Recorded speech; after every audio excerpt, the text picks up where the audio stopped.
Welcome everyone to episode 57 of the Looks Like a Movie podcast. My name's Kevin. I'm here with Doug and Owen, and today we're talking about two movies, Damsel and The Sweet East. And later in the episode, we'll also be reacting to the big night, talking all things Oscars after the ceremony ends. But first, as always, we're going to talk about what we watched this past week. Who wants to go first? The big night. Yeah, I could go first. Let me go first. Okay. I have been watching some Oscar prep. I watched a couple of the documentary shorts. I watched three of the five of them. I probably won't watch the other two. The ABCs of book banning, the favorite to win right now, Mhm. kind of looks like a high school PowerPoint a little bit. Hell That's yeah. interesting. The last repair shop, on the other hand, quite sweet. Definitely like a little bit better as a documentary. Also, like subject pretty. It made me cry. It was quite emotional. It was very nice. Um, what else did I watch? I rewatched In a Lonely Place because I got the Criterion during the flash sale, and I bumped that up to 5 stars. One of my favorite movies, and it is serving as a lot of It's inspiration right serving. now for the It's script serving. that I want to write. It's In giving. many ways, the script that I'm writing is just me ripping off this 75-year-old movie and modernizing it. Very good movie. People should watch it. Okay. I watched 20 Days in Mariupol, which is the favorite to win Best Documentary Feature Hmm. tonight. How's And it? you said that shit was mid, right? You said that shit Listen, should listen, not listen, win. listen, listen. You- People, Shit was not a triumphant feat in journalism. yeah. So the common reaction to the documentary is that it's a very deserving winner at tonight's Oscars if it wins. Um, I personally do not feel that way. And actually, just before recording this podcast, I started watching Four Daughters, which is one of the other nominees. I'm going to finish it after we're done recording. But the first 30 minutes of that I watched, much more interesting documentary work than 20 Days in Mariupol, which does not feel a whole lot like a great documentary to me. I think people maybe are not doing a good job separating important subject from good documentary. Um, Mm. that seems to be the case. But yeah, I don't want to get too into it because I think my this is a pretty unpopular opinion You that I said have that about you this hope documentary. that Putin invades Russia successfully, actually. That's what you're I saying here well, on the podcast. Putin would not be invading Russia because Putin is Or Ukraine. Fuck. Ukraine. nice, good one, good one. Shit. Yeah, no. Listen, it's a documentary that exists and will be an Oscar winner soon, probably. I watched Ricky Stenicki, which we are not talking about this week. It was a little disappointing. I'm not gonna lie. I thought it would be a Was that little on more. VOD or is that Yeah. only in It's on theaters? Prime, I believe. No, yeah. Okay, that makes a lot of It's a people watched Prime it, and I was like, original. Yeah. "You guys did not all go to the theater to But watch it fucking was like Ricky kind of Stenicki." there was kind of a small discussion of like this probably should like this would have cleaned up like maybe 5 years ago, 10 years ago. It Oh, probably I should have mean, it still like played in theaters. It probably would have made some money. I'm sure this in didn't cost literally so much every money. single way, it feels like a movie that came out in 2009. It is like the most Yeah. 2009 Well, movie I've ever the watched. script was When was it written written? It like was a written in, like, long time It ago. was like, written in like 2006? Yeah, 2009. it was like It Yeah. for really was? for Okay. Jim Carrey. Yeah. Yeah. Listen, John Cena, that guy is very fun to watch and stuff. He brings 100% effort to everything he does, regardless of how good the project is, and for that, he deserves a lot of applause. But the rest of the movie, maybe not so much. And then the only other thing is, well, I rewatched Dune Part Two, duh. And then I saw Notorious yesterday with some friends, which was a rewatch and is now Shout out, dude. firmly my favorite Hitchcock for the time That shit being, rocks. because it's Yeah, Notorious. really, Have you really seen good. Rebecca? I've not, but I want to watch You it. should I've check I've that out. seen 6 of his movies now, I want to say. There's definitely a lot more that I 40 still more want to to go. watch. Yeah, I no, would there's a not be lot. surprised if, you watch Rebecca and you're like, "Okay, now Rebecca is my favorite." Yeah, it seems God. like one that I would like. It's like there's a few that I want to watch the most, but that is definitely toward the top of that But list. you've seen, like, the other, like, really, really big ones, so, like, Psycho and I've Vertigo seen and stuff, Psycho, I've right? seen Vertigo, I've seen North by Northwest. I have not seen The Birds. That's probably the most popular one that I haven't Okay. seen. People don't Um, like I the think birds. that one is kind of mid. I like the book. Yeah, People don't I do like want to that watch movie. that one. I think I'd like it. Anyway, that was my week. Doug, you want to go? Yeah, I watched a lot of stuff. I watched a lot of stuff. I watched this new filmmaker named Owen Potnod's 3-channel short film called Pigskin, I heard you which is watched very it good. 6 times in one sitting. Is that true? On No, I loop. watched it 2 times in one sitting, and then when he actually released it to the public, I watched it again. Um, and then I watched The Empire Strikes Back, which is very good. And then I They're saying watched it's not as good as Dune 2. yeah, they are saying that. Isn't that crazy? That people are saying that. That's not even a joke. That's very crazy. It is much better than Dune 2. But hey, I don't want to put down another movie. You know what I mean? Yeah, Because I also that's not what watched we do on this podcast. We Yeah, never put we've down movies. never, and we're not gonna do that in a couple minutes either. I also watched both Denis Villeneuve Dune movies again. Rewatched Oh them both. yeah, Um, And you and like the first one more. I think so.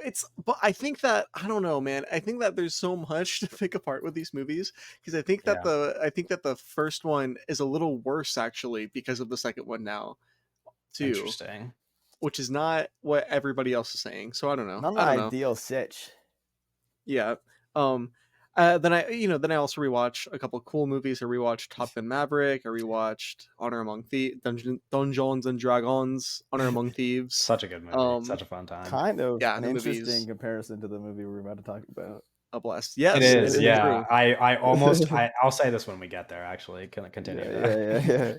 Then I did a little bit of a Stephen King double feature. I watched Toby Hooper's Salem's Lot, Shout and then I out. watched the old Firestarter starring Drew Barrymore Saw in that. 1984 because there is like a new Firestarter With with Zac Zac Efron. Efron in it Yeah. that I heard is very bad. Yeah. Yeah, that is the common word. And then I Or two. rewatched Mad Max Fury Road. Great It's a movie. good One of the movie. best.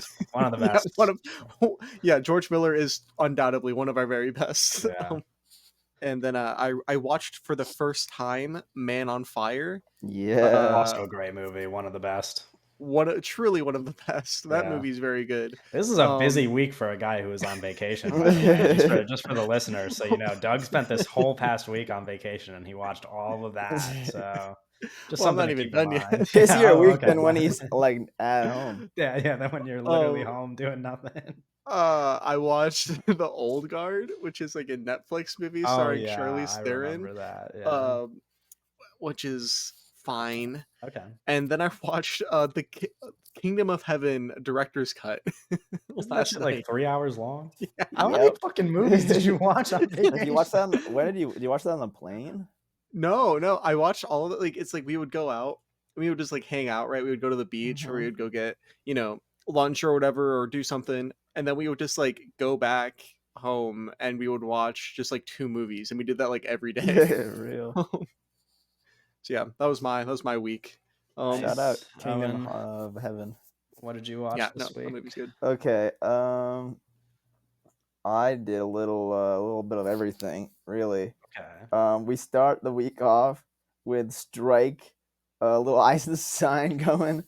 Okay. Then we watched Taboo, which is a F.W. Murnau film. Who he did Nosferatu Yeah, and I was gonna say that. Faust and Sunrise, and he's big silent director. So that's one of his best. I rewatched Jerry. I watched Ponyo, which is so far my favorite Miyazaki film. I'm not big on him, but Have you seen a lot of them? I've seen like 4. Okay. I rewatched Cosmopolis, which has been like maybe a year or 2. Kind of an all like that movie's so good. A very good film. I watched Heavenly Creatures, the Peter Jackson film. That one looks good. It's How was that? Yeah, that movie's good. You wish Peter Jackson was still making movies, but I guess not everyone's Ridley Scott. Some people kind of just like do their thing Some and people want to disappear. like spend time with their families. Yeah. Like, no, but 80 years he knows old how to or- make Peter Jackson's still working. Yeah, but he's not... like soft retired into just doing documentaries. Yeah, kind of. Yeah. but he, I Right. mean, he's got his talent for sure. Like I haven't seen the Lord of the Rings movies in a long time, but I mean, Brain Dead is really good. I really like Brain Dead. Heavenly Creatures is good, and I'm sure those Lord of the Rings movies are really fantastic. I want to watch. Yeah. He's got a movie called The Frighteners with Michael J. Fox that I want to check out, and then some other stuff. But yeah, he's a good director.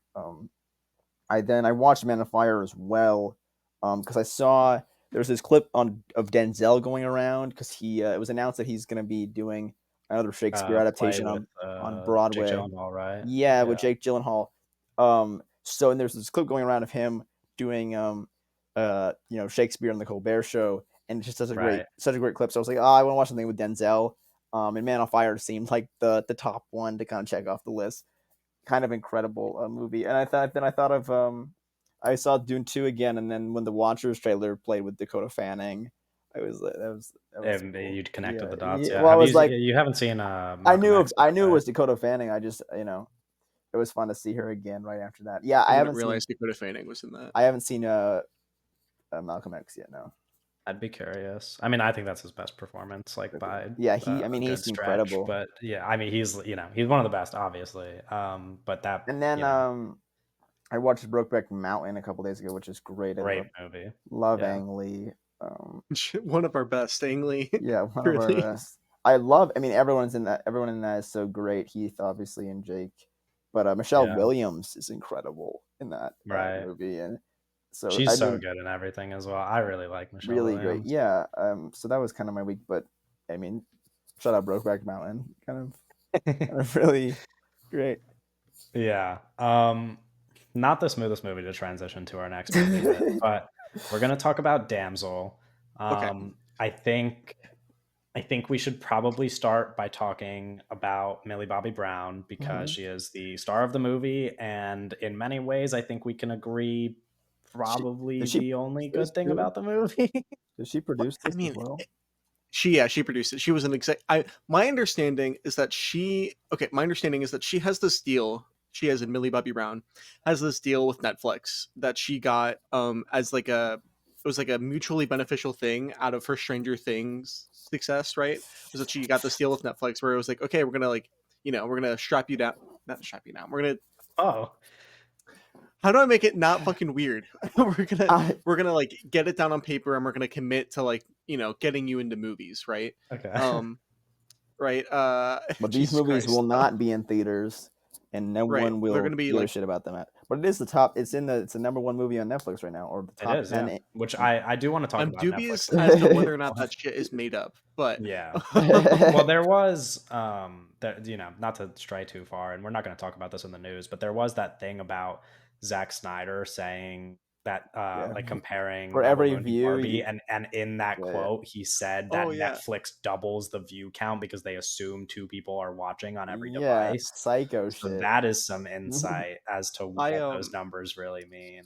Because you can't log in on Letterboxd, I forgot to mention on our What Did We Watch this week, I The watched Zack Zack Snyder Snyder Joe on Joe Rogan. Rogan and I watched Right. Paul Schrader on the Adam How Friedland were show. those I two? saw the I last couple minutes of the Paul Schrader yeah. one, and they were That was so funny interesting. because no, it's like when Adam Friedland gets like a real fucking guest on like Paul Schrader, it's kind of perfect because Adam Friedland like he like knows about movies, right? Yeah. So Right. it's like him like asking Paul Schrader like kind of like real questions that like people want to know. Like he asked Paul Schrader like, "Oh, do you think Mishima is like your magnum opus and shit like that?" What But did then he it's also say? whenever Paul Schrader mentions Willem Dafoe, he's like, "Oh yeah," and his like fat penis, right? Yeah, It's like yeah, huge dong, and it was a really funny conversation. Yeah, I only heard like the tail end of the conversation where Paul Schrader was like talking about how he understands pedophiles, and he was like, it's just human to be attracted when you see an 8-year-old boy, and I was like, man, I don't, I was like, yeah. I don't really know about that.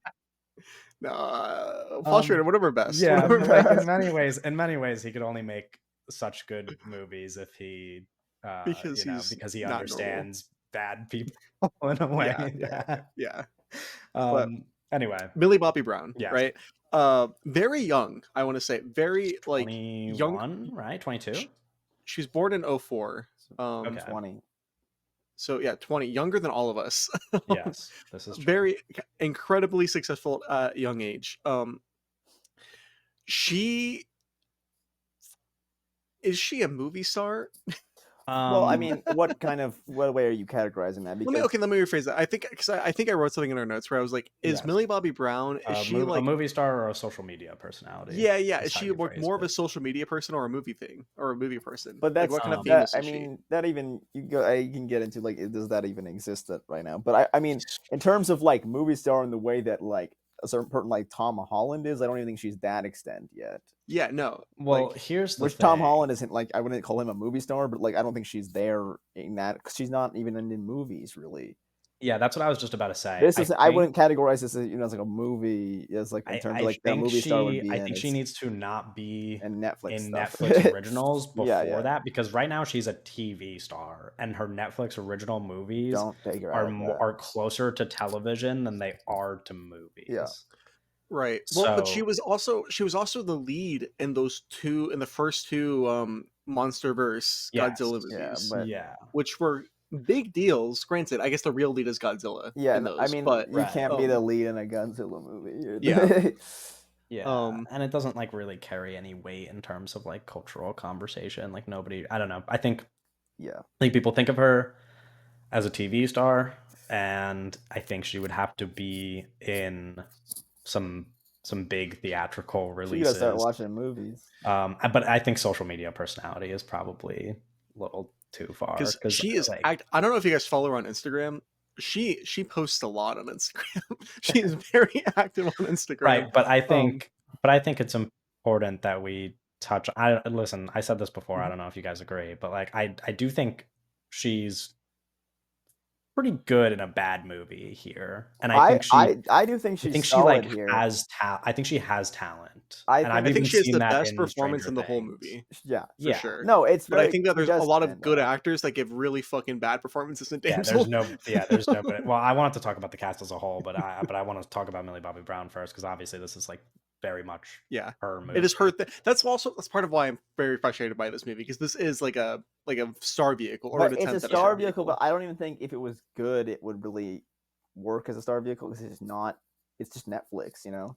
Even if this was really good, Yeah, it's just not going to leave the Netflix kind of sphere. I Um, think that okay, that's I disagree a little bit in the sense where if a movie is good enough, yeah, right? I think that and not just like good as in like we like it, but like good and also like a broad sense where if enough people like really like it and there's like really like yeah, amazing yeah, word of yeah. mouth. I think even if it is a streaming movie, I think it could kind of like elevate itself culturally, like Sure, Stranger Things did, sure. you know, because that's yeah. like that's like I TV, mean, but it's not.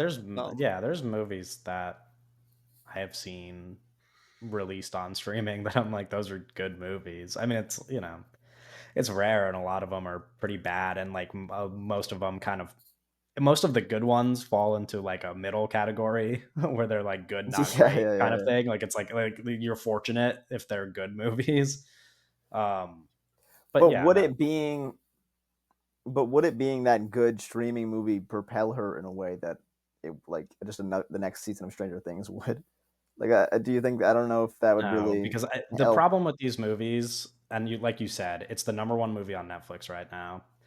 They Yeah, don't have lasting power. Like that doesn't mean anything. yeah. People will yeah, watch them while they eat dinner and probably shut them off halfway through, The second she gets in or that like put cave, them on when they go to sleep or whatever. But like they're not movies that somebody is going to even remember that they watched on Netflix like a Mhm, year from now. You know what I mhm. mean? Like so they're kind of like, regardless of how of if the Netflix number is real or not, regardless of like how many views they get, they Yeah, don't mean even as much as a movie that makes like just $100 million in the box office, like right. theatrically, yeah. because a lot of those movies that make just like a little bit of money carry much more conversation in like people's everyday lives than whatever the number one movie of the week was on Netflix. That's actually I think that's a really good like comeback to Zack Snyder on the Joe Right. Rogan podcast when Yeah. he talks about that, like how it was like, yeah, more people. Where he literally says like, more people watched Rebel Moon than watched Barbie, probably, and then he just does Yeah, some it's like, fucking made no. up girl math. Yeah, like, it's like, no, that's not And it's like, okay, so even if that is true, it's like that's depressing because you're basically being like, yeah, my movie would have made $1 billion but Yeah. instead it made no money and then nobody talked about it. Yeah, yeah. Yeah, like, it's like, I don't know, because the views don't mean anything on Netflix, like, that's what I'm because it's the same thing, like, when I talked about television on last week's episode, and when you think about Netflix stuff specifically, the number of shows that get put in, like, the trending top 10 on Netflix, whatever, that I have never fucking heard of, as somebody who, like,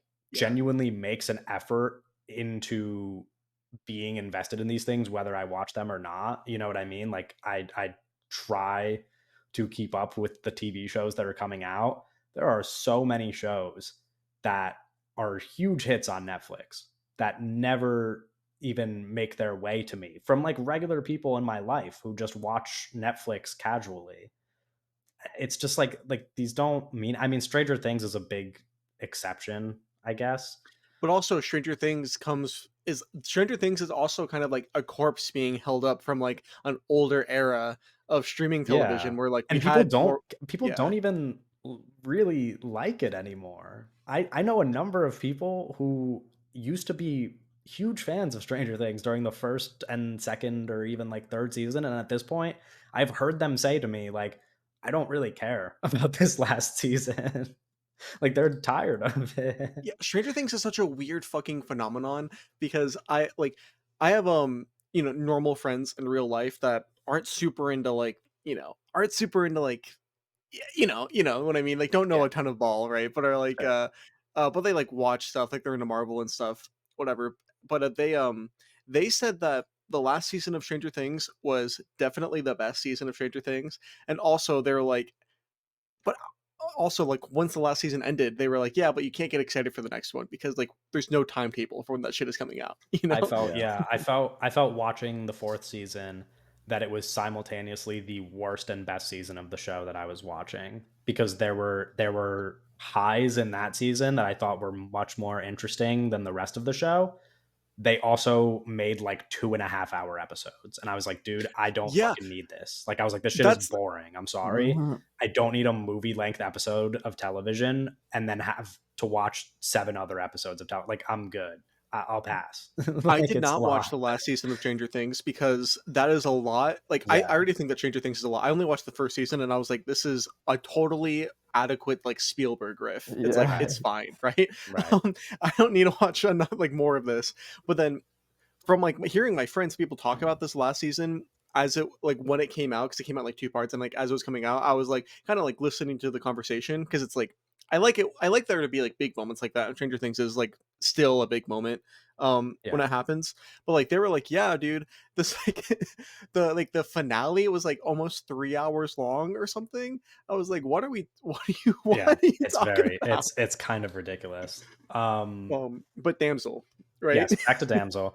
Um, I do wanna, like, before we get into specifics of the movie, I do kinda wanna talk about what like, how Netflix so approaches making movies. so Um, Owen kind of mentioned this where it's like Millie Bobby Brown is a producer. And I didn't read this, but this is like I feel like this is probably what happened because Damsel is based off of a book, like a kid's, I okay. think I'm assuming it's like either a kid's book or a young adult's book, just based off of the premise Yeah. alone, you know? Yeah. Um and the book is like it's like similar where it's like, whatever. It's like the plot of the movie. And what I'm assuming is like this is a book that Netflix had previously acquired, and I feel like Netflix approached Millie Bobby Brown with like a few different like scripts, and they were like, "Oh, pick your next movie, and we'll just put it together and figure it out." And I feel like she was just like, "Okay, I'll do this," and then they got together a team of people that would be willing to make a Netflix movie for money, and then they shot it over a summer, and I feel like that's this whole movie. It's Um, yeah, it's very, I don't know. I'm confused about how they go about it because it reminds me, so like I said in my like TikTok when I posted it, but I was like, this just reminds me a lot of like MCU stuff. I was just like the way like their approach to making movies outside of like it feels almost as if they hold their reputation up by every once in a while funding like a movie from a real director. and being like, make us a really good movie that is also going to get like Oscar nominated, like a Yeah, Scorsese, Fincher, whoever, and then they've done like all 3 Noah yeah, Baumbach Netflix has funded yeah, 3 Noah and Baumbach then movies. all the other times they're just like they're just not movies. Like it's like we could make like Well, they one or can't. two It's like real impossible movies a to. year. I say that, but like at least I'm sure this movie cost a pretty decent amount of money. Like Yeah, I'm gonna be honest. It is impossible for me to understand, to like just by yeah, just watching it guess the figure budget. out how much money this movie No, that's yeah. what I was cost. But saying. I have Well, no I was. did point you of guys reference. I feel? would.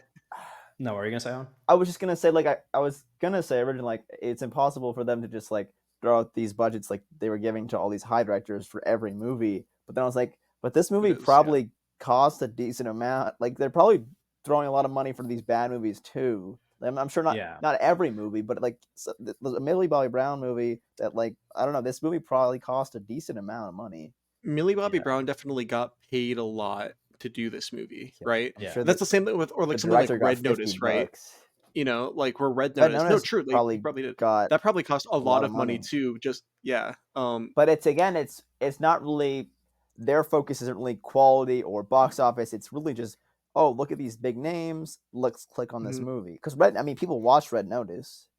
yeah. Yeah. Of course, Yeah, no. Yeah, and yeah, people yeah. The watch this biggest movie. thing yeah. Yeah, It's the we number all one movie on the 3 of Netflix. us are fucking suckers that watch this shit, dude. Yeah, Like like people are. we It's just I don't It, friend of the know. it's pod, crazy that John on Film yeah. tweeted out that he was like, I can't imagine being one of those guys that watches the new streaming movie every week. And I was like, dude, this movie is like shot by Larry Fong, and it's like Billy Bobby Brown is kind of like an up and coming star. And he was Yeah, like, oh, okay. And then I was like, no, I got suckered into fucking watching this shit. He's right. Yeah. This is But it's yeah, um crazy because like even before I watched it, like right away, like it basically like right in the 8 o'clock in the morning, people already like just put this on immediately. Like be the first guy to watch the new streaming movie. Um, yeah.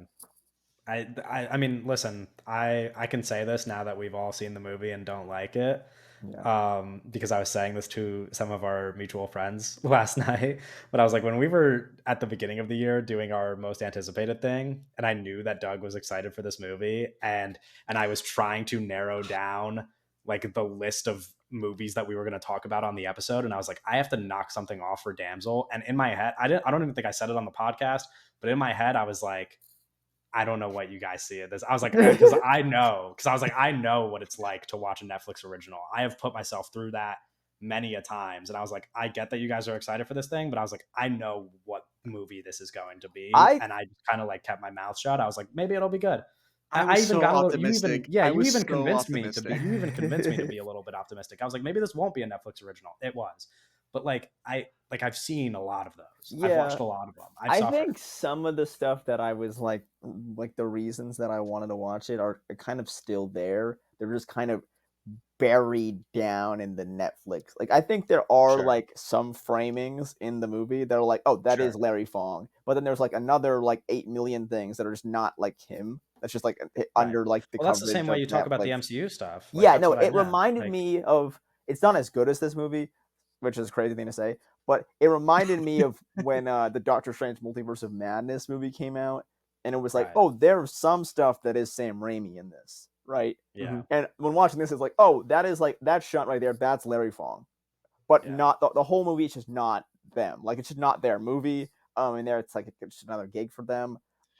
Yeah, Right. Which is this yeah, it really does feel like I'm happy that you said the MCU thing because that really is kind of infecting my brain and helping me understand why this fucking movie exists a little bit more Yeah. because it really was like they Netflix like the Netflix producers whoever like there's a list of producers there's like a million producers on this movie but the producers like they definitely they, the process was totally like yeah they got Millie Bobby Brown to like okay the script and idea right they probably did some rewrites or whatever then they reached out to a director, right? And then they probably after that reached out separately to crew members. mm-hmm. Like so it probably wasn't like a crew that the director was really Right. familiar with, right? And then the producers probably worked with the director to put together a shot list. Yeah. you know? And then you know what I mean? It's probably like Yeah. so like inorganic like And Have any of you guys seen man, 28 Weeks Later? I have you 28 weeks have you? later. Yeah, the Yeah, sequel. yeah. No, I have Because not. I've seen Juan part of it. Carlo Fresnadillo, that's the same director for Damsel, and people seem to like reasonably like that movie, like much more than Netflix. So, Yeah, I mean, he's made a couple movies. It's not like this guy is just some random guy they found on the street. He's like a totally capable director, but it's not. Again, yeah. it's not his fault. It's not Larry Fong's fault. It's just more of a No. Netflix thing where it's like you there's only so much control and so much kind of vision you can put into something Well, like this. part of like, I hate to be that guy, but like part of like, I mean, really the worst thing about the movie that I think is the worst thing about 90% of Netflix movies is that they quite literally go out of their way, I think, to get the worst script possible. I mean, like just Yeah, no, no, I mean the just actual like just and I don't want to like shit on this guy at all. Like I'm sure Netflix plays a role in why the for script sure. sucks as much as he does. But the guy they hired to write this movie, he has barely any credits, and the most Bro, notable these ones credits are are bad. co-writer of Fast 10 and Wrath of the Titans. This Yeah. guy, you know what I mean? And like Yeah. it's just the movie's written awfully. Like the He's writing story a Doug is Liman movie terrible. with Yeah, and Tom it Cruise. okay. No, this Doug Liman movie got canceled. Oh, probably Um because of the script. no, but it's just like I hate that we spent if we're gonna get into specifics about the movie, I He hate that we also spend executive produced Damsel. Like he has okay. all these writing credits, and then his one Right. executive Okay, so producing that credit makes even more is sense for because then he Damsel. probably played a big role. Like it maybe I should just be talking shit about this guy. Maybe a large part of Yeah, it no, is it his seems like he fault, and had a he just bigger like role than he just wrote it 10 years ago, yeah. and they bought it. You know? Um, it's bad. It's really bad writing. Yeah. We spend 70 minutes. Seven. I counted by the way because I checked the time. We spend 70 minutes. The back 70 minutes of the movie in a fucking cave. That also is not a fun place to be during the movie. Like it turns into like a fucking what is it 127 hours or whatever where he has his arm stuck in the thing, like it's like that's what it turns into, Yes.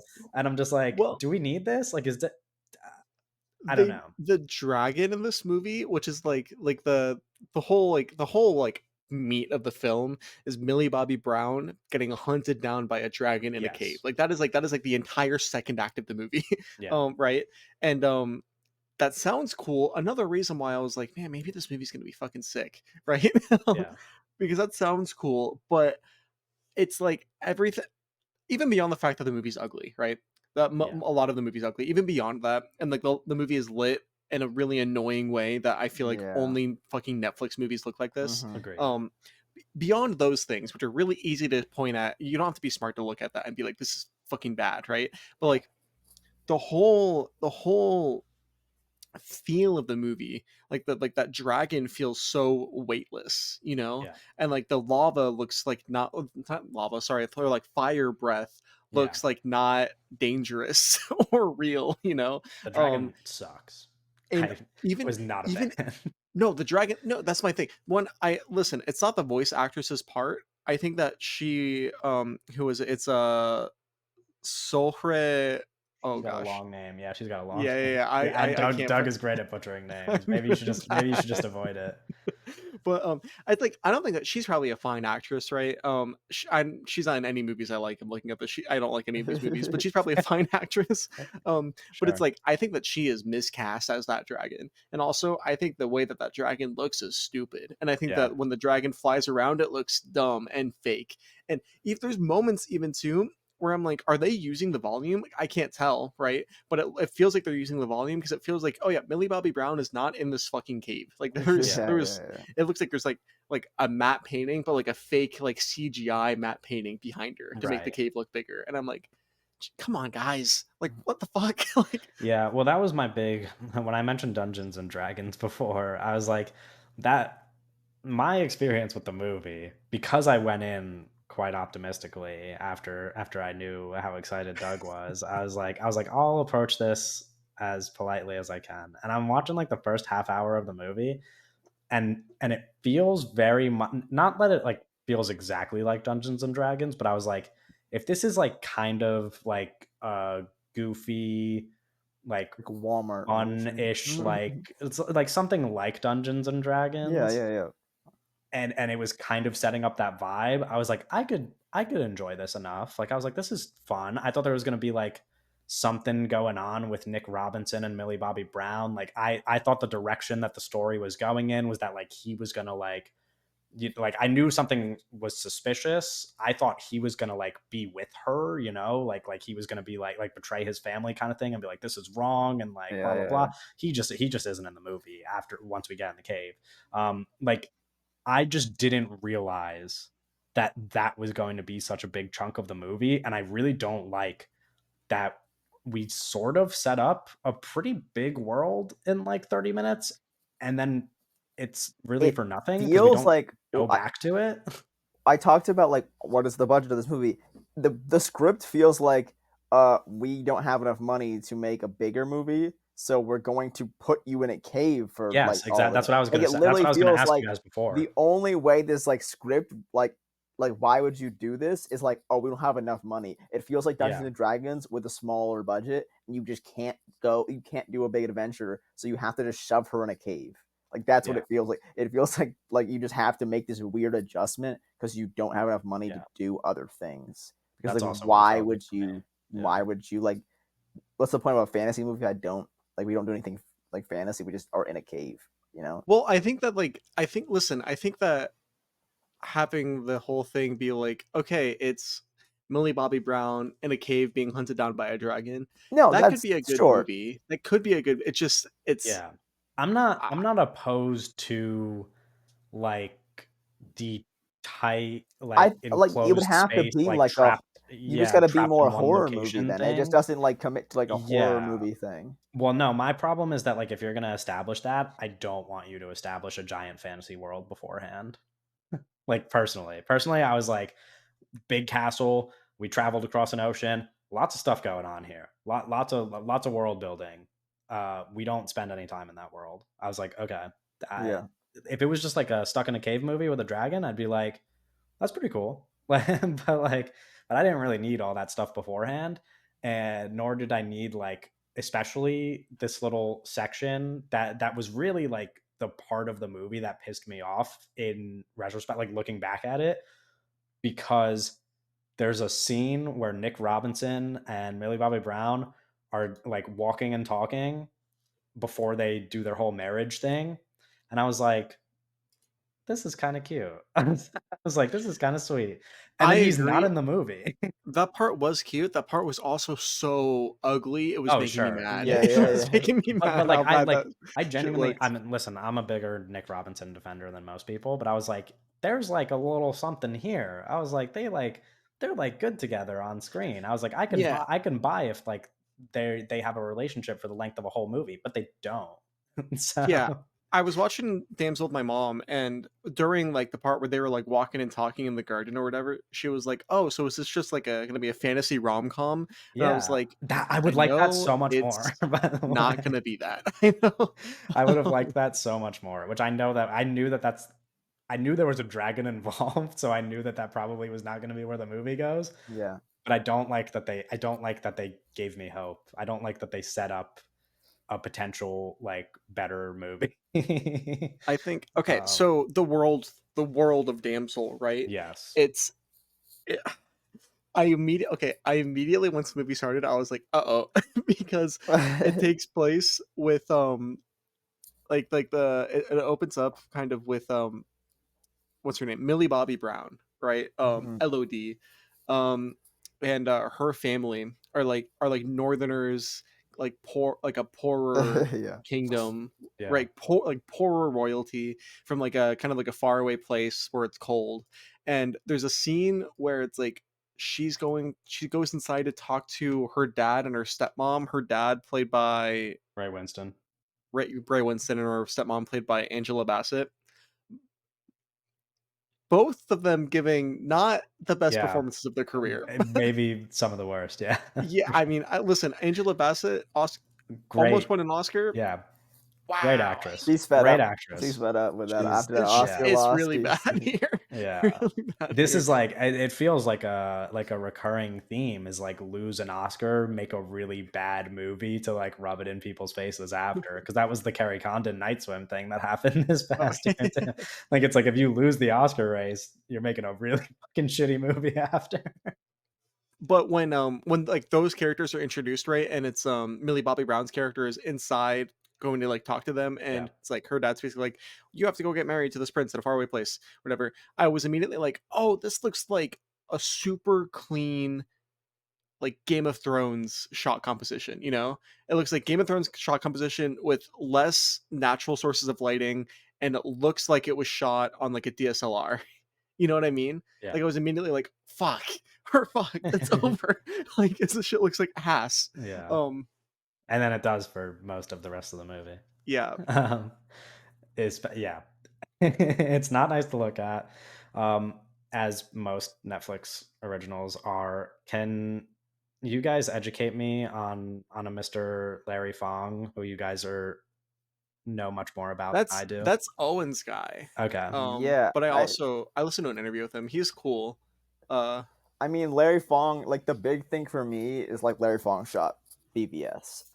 Larry Right. Fong worked with Snyder for like a couple movies. And then Zach was like, "Hey, I'm gonna shoot my own movies." And then Larry Fong kind of gets kicked out of the curb. And yeah. I wrote in our little thing, I was like basically like, I think Zach needs Larry Fong, and I think Larry Fong needs Zack Snyder. And I think they both need to leave Netflix. Yeah. Um, Oh wow. Larry Fong is kind of like on a generationally bad run right now yeah. Hmm. with his last But four it's like I don't movies. think it's really his fault. I don't think it's really his fault. I just don't think like it's we talked about this on Dune, but I think a good cinematographer needs a good director Mhm. to direct them. Like it's a relationship here. Yeah. And I don't think also it's like then you need a good studio to not let you like not fuck that shit up. So I think you have the studio and then you have these producers and then you have the director, then you have Larry Fong. So like all of this is like going into just not like allowing Larry Fong to cook. I do think there is like an occasional like, oh, that is a Larry Fong framing. But like it's just Mhm. not like he's just not allowed, then this is not the space for him to really do anything interesting. And I also do think I think he's a good collaborator with Zach because Zach storyboards a lot. He's very much like a visionary, like visual guy, and I think Larry Fong is a guy who can really like help Zach articulate those visions and those storyboards and get those on the Yeah. screen. So I think On the they had a great relationship there. I don't really know what happened with that, where Zach was like, "Hey, I can do this," and I don't like what he's doing as a cinematographer. Um, Well, because Zack Snyder is one of our worst the shallow perpetrators of focus. the Yeah. shallow focus revolution. Yeah. Holy man. The So whole movie is just blurry. yeah. Nice on you, Zach. But like, I don't know. I just think Larry Fong's work on BVS is so incredible. I do think like he's a very capable cinematographer. It's just again, it has to be like we talk about like Roger Deakins on those Sam Mendes movies, and it's like there's only so much Roger Deakins can do here. Yeah. Right. Where Sam Mendes has to like pull his weight, where it's just not happening. Um, so same thing with like, I'm not like Larry Fong, obviously not Roger Deakins, but like it's a similar thing where like Larry Fong needs a good director to go with him to have some good movie. There's only so much a cinematographer can do. But yeah, I think he's a cool guy. Um, like one of those like occasional cinematographers that I just know by name and appreciate their Yeah. work. So I was excited for that because it was like Millie Bobby Brown, interesting actress. Larry Fong, Yeah. like he is capable of making a really fucking good movie. It's just the director writer in Netflix issue that Yeah. ended up No, just kind of agreed. soiling the thing, and that is a big part of movies is Yeah. director, producer, and writer. Uh, Speaking of They're the three which, biggest parts, even if you kind of like yeah. rank them by importance. Right. Yeah. Before we move on to the second movie, to circle back to Millie Bobby Brown, who you mentioned, in our hypothetical world where Millie Bobby Brown is not no longer tied down by Netflix, who do we want to see make a movie with Millie Bobby Brown? Yeah, I saw Owen put this in the notes, and I was like, I don't fucking know. Well, Yeah. I think honestly, Millie Bobby Brown could fit in the movie that we're going to talk about. I do not think she would ever do a movie like this, but I think that she could fit in the next movie we're going to talk about, The Sweet East. I think that if you were to just lift up, how do you say her name? Talia, Talia Talia, Ryder? Talia. Thank you. Yeah. I don't know. I'm so bad with names. It's Yeah, crazy. no, that's really bad. Maybe it's just because I Uh, knew Italia growing up, but, like, that one seems obvious. If you just like lifted out Talia Ryder and then put in Millie Bobby Brown, she would probably do a good job. She would be worst worse movie, yeah. probably. Yeah, Worse, worst movie. worse Yeah, because Talia Talia Ryder's is so very good. specific Yeah, in yeah, yeah. this, but she could do something like this, right? Um, Well, I but was I don't thinking, I just know. immediately thought when you kind of were bringing that up, I was like, because you said like she could be in Sweeties. I thought of Jenna Ortega, and I thought of they're like similar ages, right? And I think, Also in a lot of Netflix. yeah, Um, but even though Jenna Ortega has been in like Wednesday and all that garbage, her being in stuff like X and other things like that, right. she's done what Millie Bobby Brown hasn't done yet, is where she's gone into more adult like themed movies, which makes me that allows my brain to see her in something like The Sweet East, where it's like Millie Bobby Brown, everything that Millie Bobby Brown has made is targeted towards children. Yeah. Like even the Godzilla stuff, it's like that's targeted towards like a mass audience, like younger Right. audience. So um, yeah, it's like hard for me to like see her in like real ass directors' works because those aren't movies targeted for children necessarily. Yeah. Like Put her in a Paul King yeah, that's movie. what I mean. I was like, put her in a Paul King movie. Or Uh, honestly, like because so David Lowery, who is like one of our like modern yeah, auteurs, I Yeah. think that because he's very consistently for the last like 10 years been doing a one for them Disney and then a yeah, one yeah, for yeah. me kind of like art house film, right? And I think that she would fit really into one of his like kids movies, Hmm. which feels Yeah. fucked up, right? But No, it's like I but think that like like Pete's Dragon or Peter Pan and Wendy, I think that well, those are both movies that I like think she would work well in. if you gave David Lowery ability to rewrite this script and actually have full Hmm. control, I think Damsel, directed by David Lowery, shot by Larry Fong, like That that movie would would have be been good. like one of the better Yeah, Been a good movies of the movie. year. Yeah. But like yeah. it's just that's yeah. So I think David Lowery would be a good pick.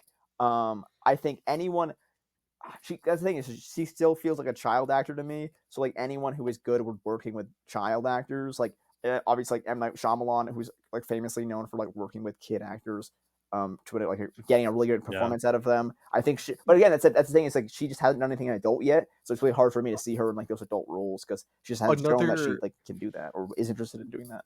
Yeah. something else that I thought was in Asteroid City, right? This is a pretty small role, but in Yeah. Asteroid City, right, the Maya Hawke role, Mm-hmm. Sure. it's like I think Millie Bobby. It's a small role, but I think Millie Bobby Brown would have I think been totally great in that. you put her on a Yeah, Wes Anderson set for like 3 weeks, and it will change her life. It will change her life.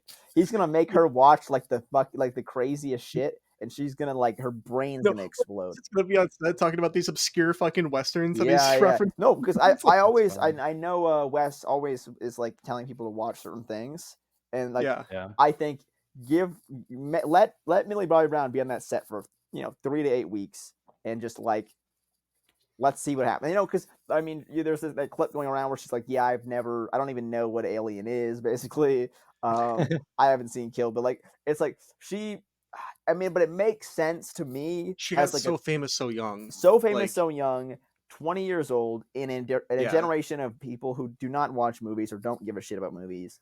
she's Um, also in like the most anti. She's kind of locked into the most anti-movie fucking movie yeah, system. yeah, and it's like I get like there are two sides of the coin where it's like you're Austin Butler, young child actor who becomes like, oh, I'm an actor, I like movies, I'm in movies, I want to like watch all the movies I can. And there's also like the part where I can understand like a child actor being like, I'm movies are my job, I don't want to like Yeah, spend my free time watching movies. So there's two hmm, sides of it where like I can understand both of those sides, but it's yeah, also it's for like sure. I can then understand more why Millie Bobby Brown is not the best at picking movies or picking like roles because she doesn't really have I'm sure she understands the business in ways that we don't, but it's also like I think she Yeah, just doesn't really know.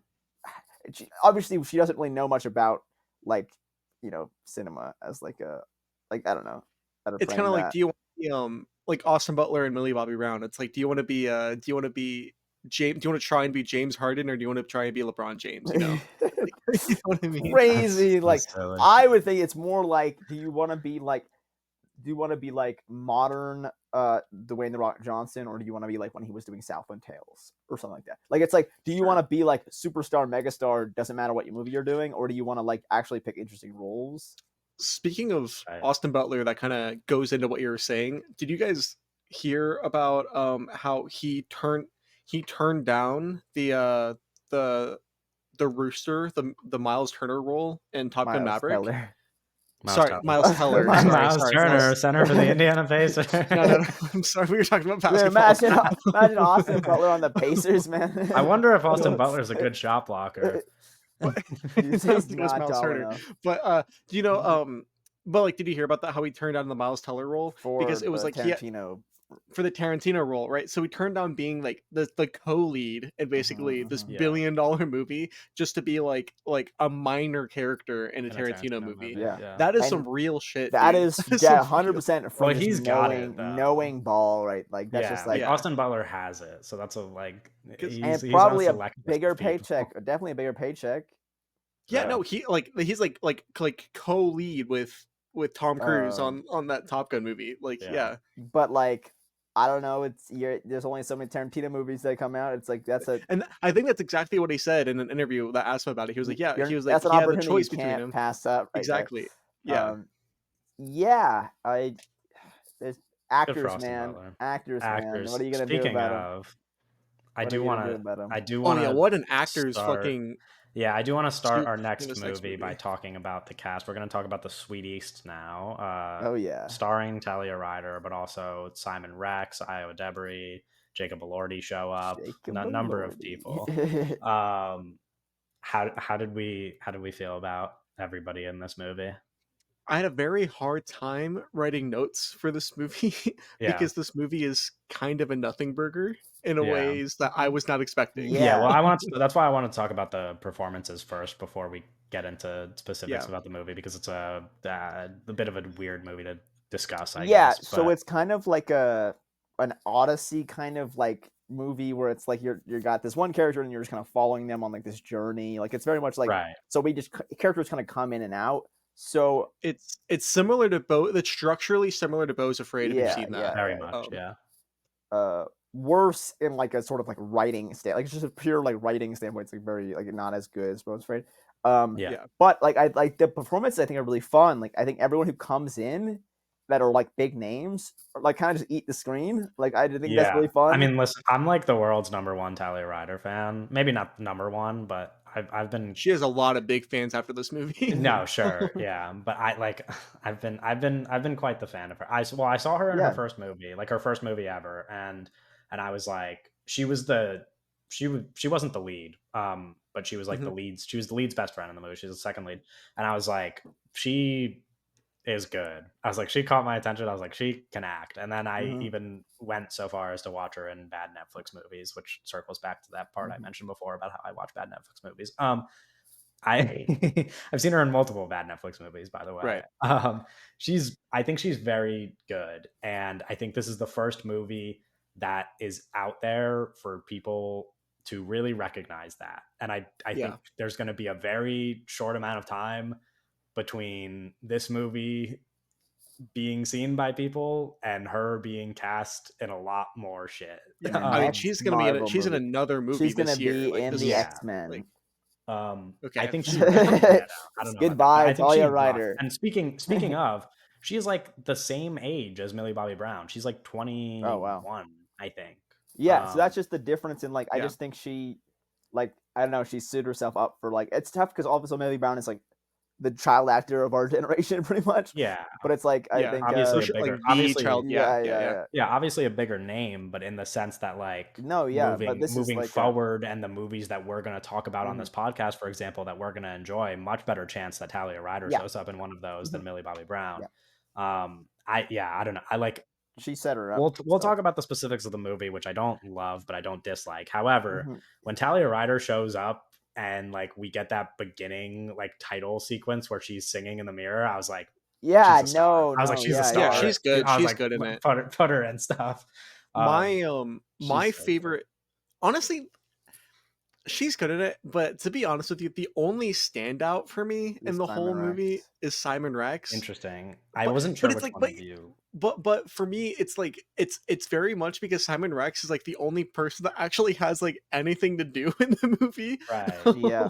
Well, I did think it was funny that his character was really just a like a variation of his Red Rocket character, and I was like, "Are they?" I was Yeah, like, I "Did know. they just see this movie?" And they were like, "You could do that again, right?" Like they Yeah. were like, you could do that a second time, Yeah, it's like right?" what if his Red Rocket character was like an academic, you know, instead of like a Yeah, yeah, yeah, Yeah. literally.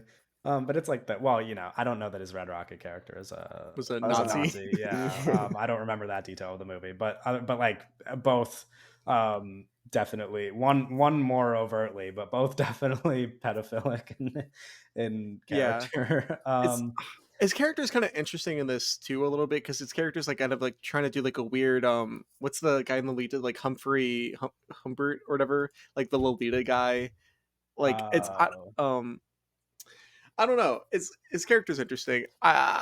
Io Edebiri is also in this Io film. Debris. Debris. It's Yeah. just guy. Yes. Man, this guy sucks at names, dude. She said it in interviews like 2,000 She's times been in now, like man. 20 movies we've covered. I don't know what to tell you. I'm Yeah, sorry. man, I'm she is sorry. Kind really of yeah. the We even said she was like the young the woman version of Ridley Scott. Like she's just always working. yeah. Well, She's in everything. we And awarded she's her the really best good. 2023 at the beginning of this new year. I read that so like somebody that went to a screening of this, like a Q&A screening with the Mhm. writer um of this, they said that he in an interview said that and sorry, not in an interview, in the Q&A said that Io Debris like a lot of her lines were ad-libbed or like just her kind of Yeah. improvising Well, on set. she's like really funny in this movie, and she kind of like she stands out when she joins like the kind of cast like as like a there's just a kind of different energy going on there, and I think that'll just it kind of makes sense. It's just a lot of her. It's very funny because my friend who went to see this movie twice at Hmm. Q&As in her first review said the Q&A was so messy and awkward for no reason, and then she went to another one and she goes another Q&A with strange and frightening vibes. So I'm like so Yeah, curious That's what's also going on at like these yeah, Q&As. yeah. kind of like the movie has strange and frightening vibes a little bit too in the sense where I'm Yeah. like I don't think I would get along with the filmmakers. I really No, don't think I would get well, along that's with the guys Yeah, that I mean, made this that's really the movie. thing that I wanted to talk about, and that's that's kind what of I think the that's the bigger downfall of conversation for the us to movie. have Yeah, here. Yeah, cast. I don't know. I really like Io Debris because I think she's yeah, like maybe the only part of the movie that like is genuinely funny in a way that's appealing to me. I know a lot of other people laughed at other parts of the movie that I don't think I had the same yeah. reaction to. It's Um, yeah, because the movie is like the whole movie is like making fun of a lot of stuff, which I'm dubious of. But I yes, think that like some of it is funny and some of it is not funny at all. Right? yeah, What do you? and I would agree, and I'd go as far as to say most of it is not funny at all. Yeah. Um, the movie. Speaking of the guy who made the movie, who I know very We little need to talk about about, yeah, Sean Price Williams, kind of um, an important figure well, in he contemporary Yeah. was independent a cinema. yeah, he Well, was a cinematographer for or he is Good a Time, cinematographer. Funny Uh, Pages, Um, like a lot of that Heaven knows Safdie's. what. He's Yeah, in that like Safdie zeros and stuff, ones. like He shot zeros and he's in ones. that Safdie's bubble. Like Zeros and Ones is like kind of Yeah. out of that kind of yeah, thing, but like he's in like Yeah. the Safdie's kind of bubble where he was and shooting a lot of that stuff. and I Yeah. think this movie looks really good. Like, Yeah, there's a number Yeah. of moments where I was it's like, clear "That that there's a good is" cinematographer.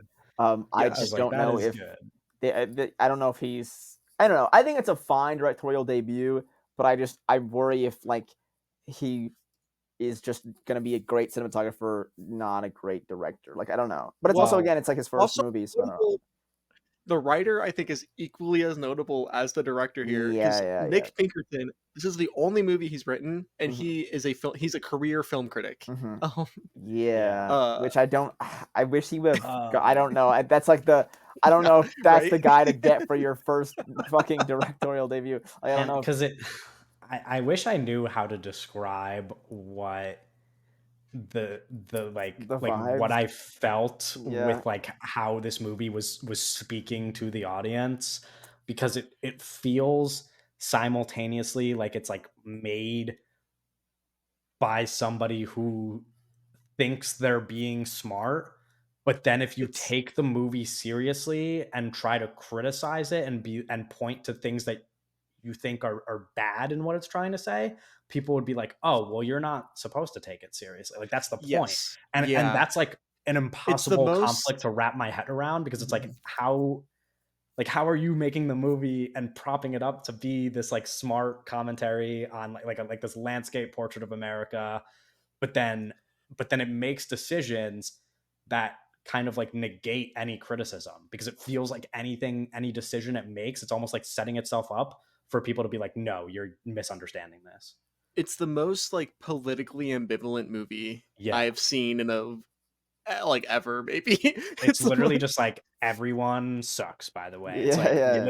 libs and Okay. Nazis are fucking no, truly, they're because all like like weird terrorists covered in piercings and tattoos and they all well, like to yeah, organize protests and terrorize people and children locked in basements and I'm just like, man, shut up, because dude. it's the Like whole movie is basically about this young woman who's a senior in high school, right? Mhm. Who is very conventionally attractive, Yep.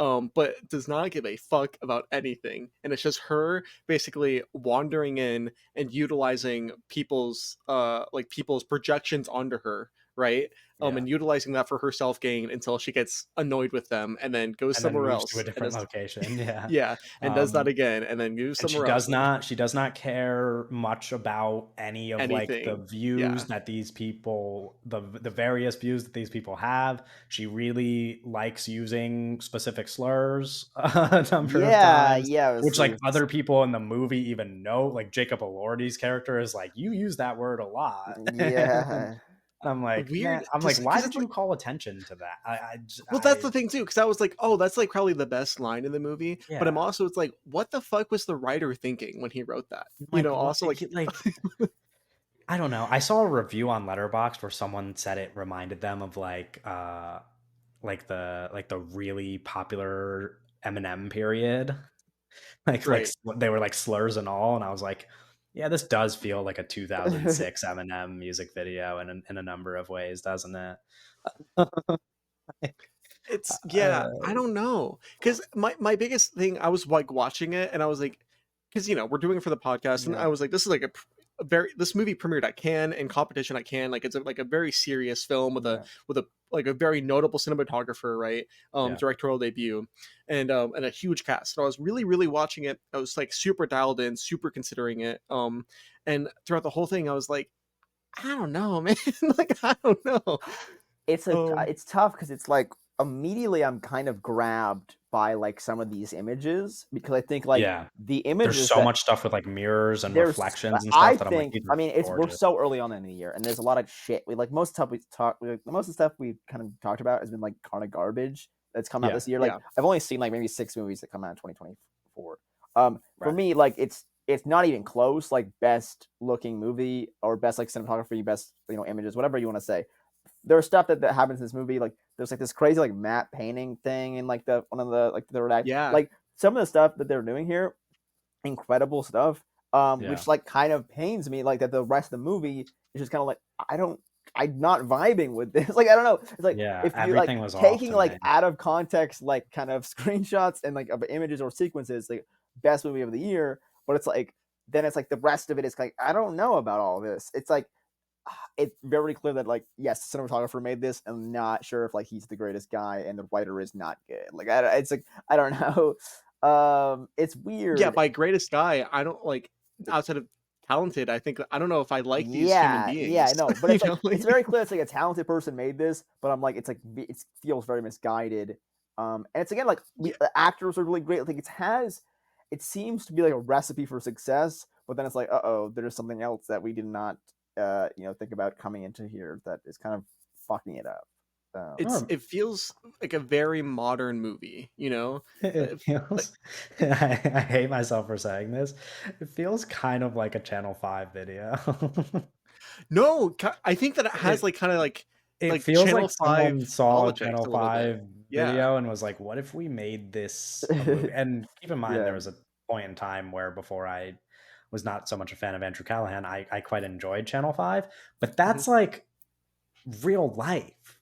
Like, I don't do. You know what I mean? Yeah, Like, yeah, I don't need to see a Channel 5 video in fictional movie form, like, like, storytelling. Yeah, because I like the Andrew Callahan thing is like he goes up, like his whole thing is like he goes up and he finds real people and do these situations and puts a Yeah. microphone in front of their Yeah, face, hoping that they say something dumb. I don't need them to be made up. And this, the Like, writer is writing fake people, right? Fake, like he's writing fake Antifa activists, a fake Nazi, fake black filmmaker, black artists, fake movie yeah, um star. fake movie star, fake what's fake Muslim what the fuck was that about? yeah, I Muslim was really radicalist, confused by what right? was And going he's on. like he's writing all of these fake people and he's being like, look how dumb these people are. And it's like, Yeah, wait, Yeah, what? What? and it's such a, like, oh, man, there's so little, like, there's, like, nothing, not, like, nothing redeeming about them, but there's just, like, it's such a, like, narrow view of all of, like, the fact that you can take all of these groups of people and summarize them and bunch them all together in, like, one tunnel vision kind of thing. I'm just like, this is wrong to me. I'm like, that this just, like, it's, I don't know what this person who made this, who wrote this, believes, but I Yeah. know I don't like it. Because it's that's the thing. It's like it is like a very like I think you can kind of get on its wave like very quickly, where it's like, oh, this is a movie about like a girl that is going to be like drifting, right? That's just Right. gonna get mansplained a bunch, right?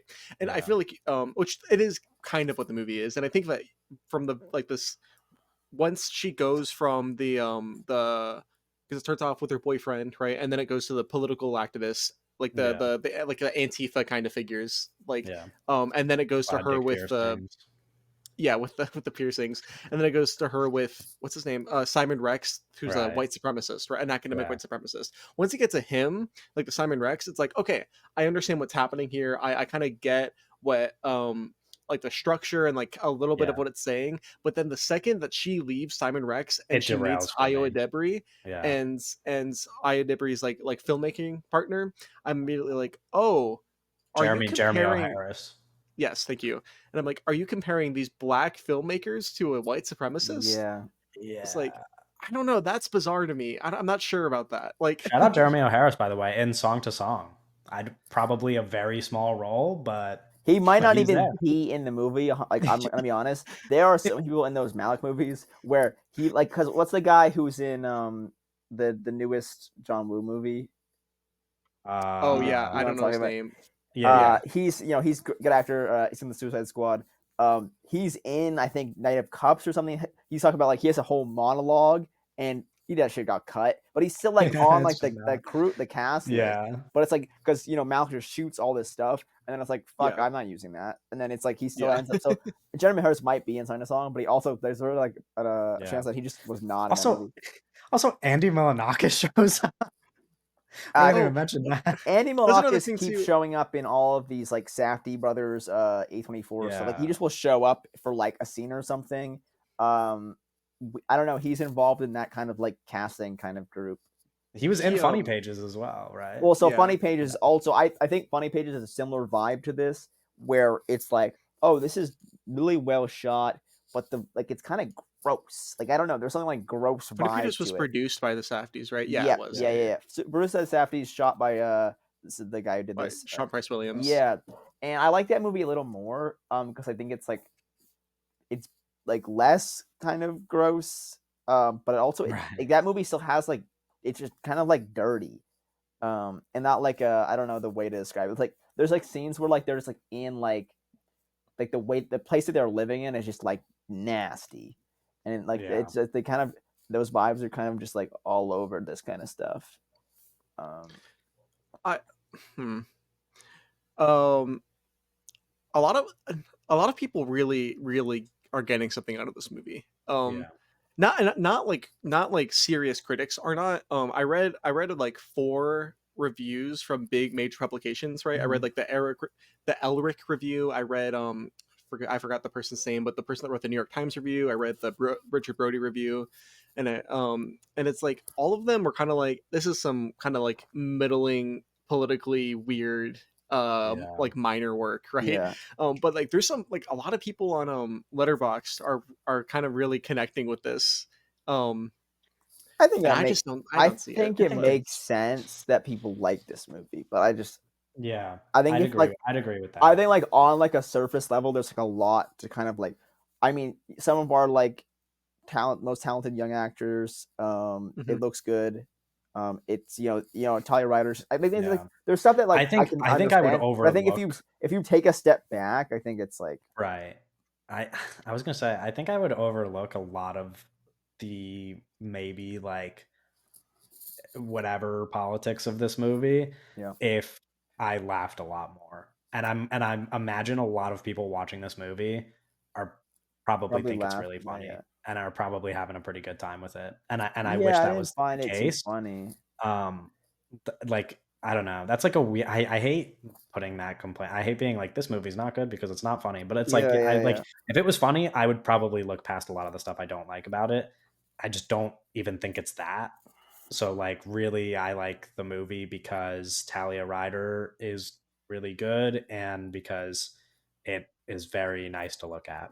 yeah. Um I and it takes me to a lot of places that I truly give so little of a shit about. Like in terms of like I yeah. don't care about a single character, I don't care about a single idea, don't really care about a single joke except for maybe the few times that Io Debris is on screen. Mhm. I just don't like I don't care about anything going on.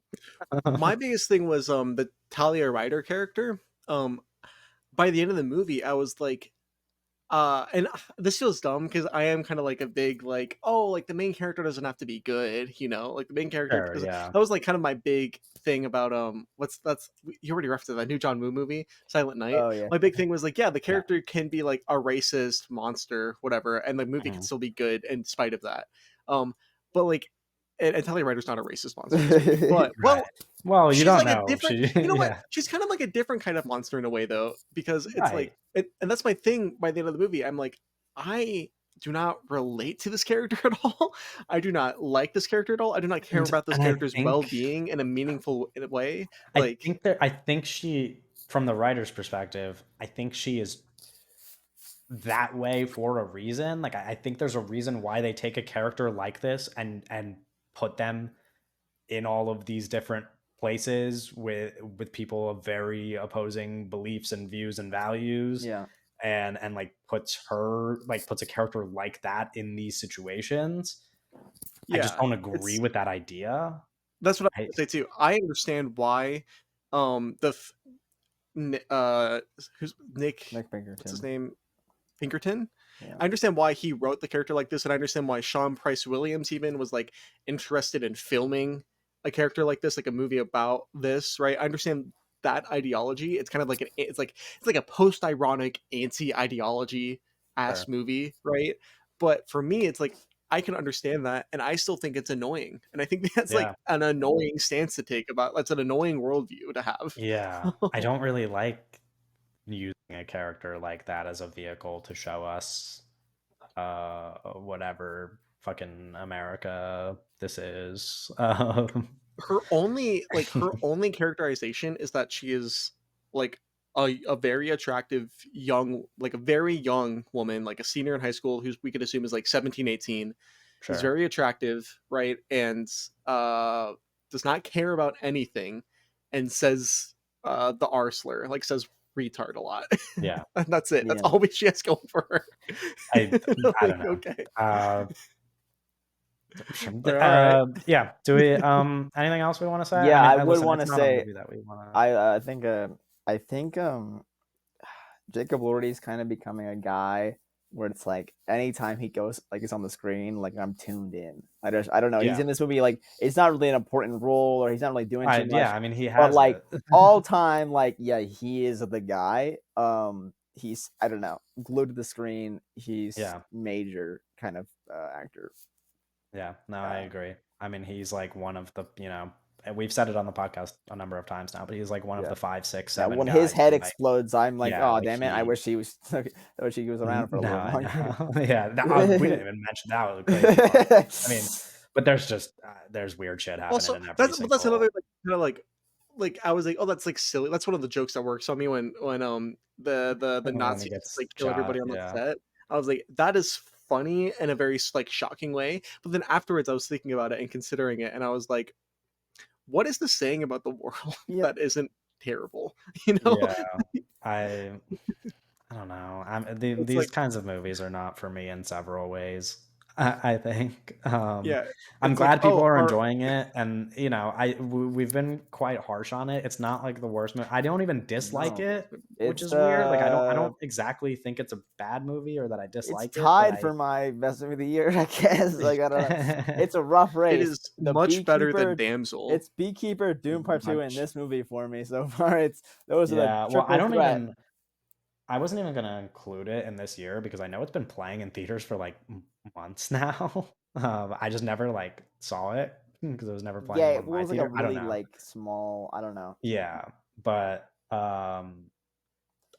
it's a movie that exists. I don't know. I guess my big takeaway is like I hope that this is a movie that gets good directors to want to put Talia Ryder in more Yeah, movies. it really felt That's like like really after what I watching it got was out of like, it. oh, there was interesting things in this. I'm gonna forget about this in a week, you know. Yeah. Um, that's the Sweet East. Sure. We're going to talk about our Oscar reactions after the Oscars, but we are going to touch on some news very quickly beforehand. I want to remind everybody, of course, to share some feedback if you liked listening. Like, comment, subscribe on YouTube, rate the episode on Spotify and Apple Podcasts, and follow us on all of our links. Or come join the Discord. You can chat with us. I have kept the news quite limited this week, and our theme for the news this week is that it is all Oscar related because why not? Let's have fun and talk about Oscar stuff right before we watch the Oscars. But we'll start with the only piece of news that we're talking about this week, the big piece of news that just came out uh, very recently, which is that The Holdovers has been accused of plagiarism by writer Simon Stevenson, who had a script named Frisco, which he says The Holdovers copies line by line. I have read the full article and written Mhm. down a lot of information here that I can go over for your guys' knowledge if you want. Um, but pretty much my understanding, what I've got here is that there is email proof that on two occasions, Alexander Payne read the Frisco script prior Mhm. to the holdovers going into production, said that he liked the script, but was not interested in producing or directing it at the time. The Frisco script Yeah. was very popular initially in 2013 because it landed on number 3 on the Blacklist, which is a survey of Hollywood's best unproduced screenplays. So Right. the script was kind of a big deal. And then he read it a second time in 2019. And not long after, there's email proof in 2019 of him saying that he was not interested in the script. And then he and the writer of The Holdovers began working on The Holdovers.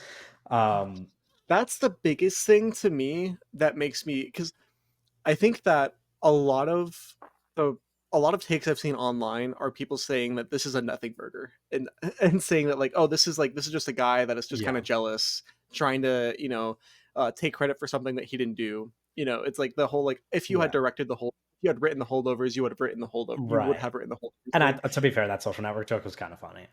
but I was like, that's pretty funny. um but I think that the fact that Alexander Payne had been sent the script twice and Mhm. said that he was not interested in the script twice and then still made a movie that is very similar to it.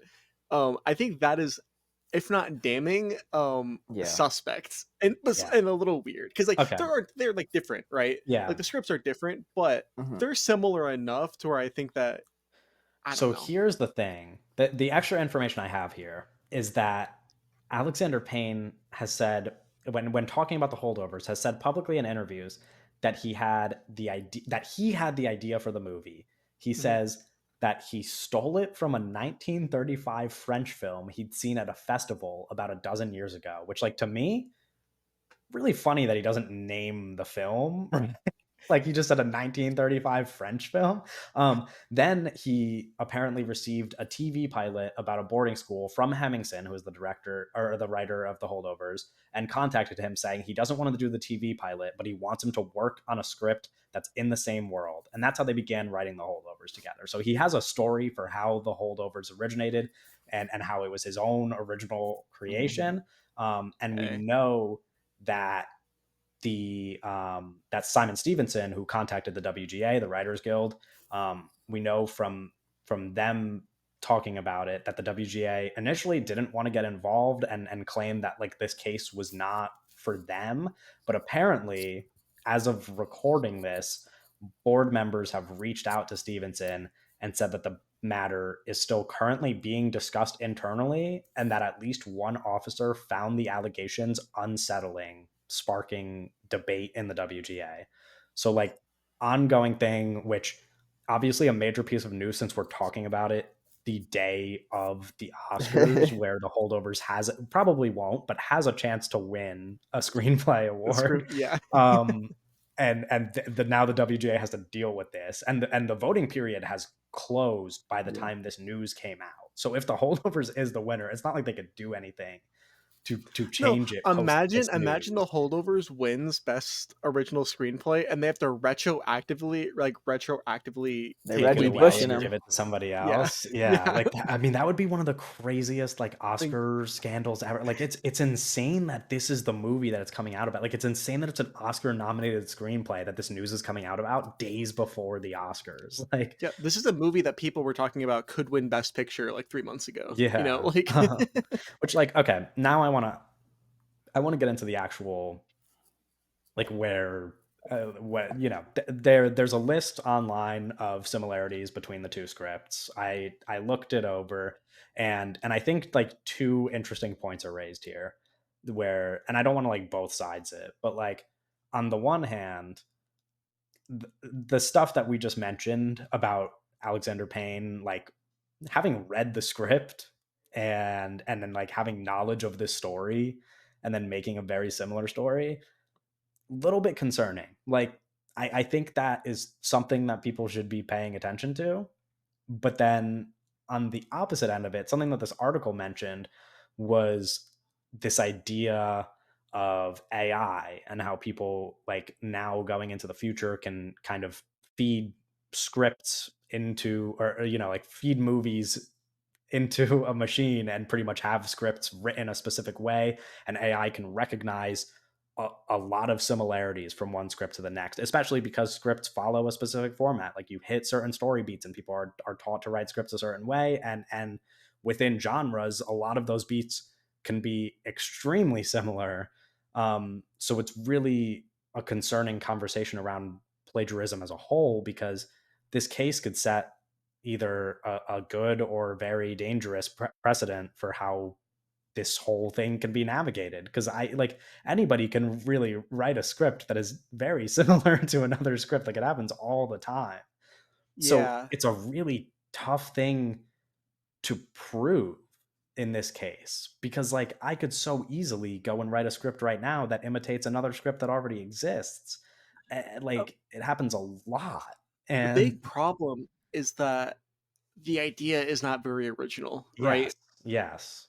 But I think that the biggest thing that too many people are maybe not brushing off, but I think that the biggest thing that needs to be super considered is the fact that, you know, Payne had access to the scripts for a Yes. really long time. And Yeah. there's like evidence that he had read the Yeah. From scripts. 2013 Well, until that 2019 when it went Yeah. like 6 years is a long it's time. not the same thing, obviously, because like this is like an actual like industry person. But that is why like every time some like random guy is like trying to give somebody a script, like they have to deny that shit because you can't Yeah. like if you have there's any evidence that you like have read that like Yeah.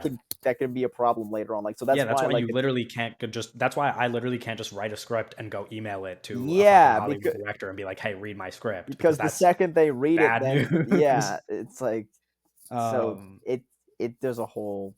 Yeah, game with and, that. like, stuff like this doesn't happen very there have been, like, things like this before in the past. There have been lawsuits won for large sums of money for scripts being plagiarized, Yeah. but this No, kinda thing it's doesn't happen I mean, often. It definitely it's a doesn't happen really often with a Best serious Picture nominee, thing. Yeah. um, but like you said, Doug, it's like The Holdovers and I think you can agree as somebody who really likes the movie, Owen, like, I think most people agree with this. It's a movie that people liked a lot because it is doing a very simple thing very well. Yeah. Like it's like this is not something that we haven't seen before.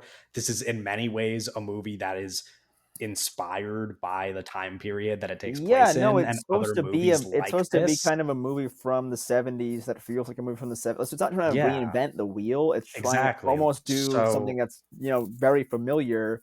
So yeah, I it makes it's really sense. hard to be like, this is not, like this is a stolen idea because it's like the inception of this movie, whether it's plagiarized or not, is not that original. So it's hard to be like, I stole this from somebody else because the thing that you're stealing it from is not that original, and the thing that you made is also not that original. So it's like, how do you I wonder if connect like those the two things? settlement is just going to be that what's his name Simon Stevenson, who wrote the Frisco script and he's like initiating this lawsuit. I Right. wonder if the settlement is just going to be he's going to be attached as a writer to the holdovers, you know? Yeah. I wonder if I that's just how it's going to end. I could see that definitely being a possibility. I don't know. I mean, this is just like, yeah, Does he then it's win an it's Oscar if they it wins the Oscar thing? I This guess. Crazy. Wait, that's crazy, right? I mean, if like, I mean, likely, really, like when stuff like this happens, you get paid. I know the one case I was reading about. I forget what the movie is, but the one case I was reading about, somebody got paid $875,000 for their script that was plagiarized for like another big Hollywood hit. Um, yeah, like likely he gets a big sum of money out of this if it goes somewhere. But the problem is connecting these two things because, like we said, that's a really hard thing to prove. The proof is really in the thing that people aren't talking about, which is that emails exist that acknowledge that Alexander Payne has read this script before. Like that's a And big there deal. are similarities to it because a lot of people are saying like, oh, the movies are like too different for it to really be plagiarism, but it's like but the similarities exist, right? And then, The you know what I time mean? frame is concerning as well. Like the fact that Yeah, he read it the second time and went into production on the holdovers yeah. within the same year is like, that's concerning to me. And I wonder if like I really don't want to like give him the benefit of the doubt because I don't exactly think Alexander Payne is the best guy for obvious reasons. But like sometimes I'll watch movies and subconsciously like get ideas out of them that then translate into something that I'm writing. You know what I mean? Like where it's like because of like the material that you engage with, like you pull from like things that you've seen. So I wouldn't be surprised if like he read this script that he liked and enjoyed, and then like when he was making his other script, like didn't realize that some of the story beats would be the same. But that's like really, I doubt that's what happened in this case. I don't know. But it's just weird to know that he has read this script. It's like because that really is, yeah, I don't know. It's a tricky subject, and we'll know more about like it's we'll talk about this on the podcast again, assuming that we find out what happens with this whole thing. Um, and I would say let's hope that the holdovers doesn't win an Oscar tonight because that would be really awkward.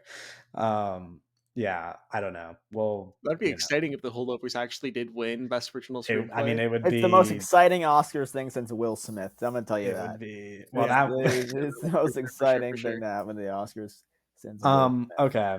Our Crazy other that like that's the headline that Alexander Payne makes the front page for. yeah, I Uh, know that yeah, that's Oh yeah.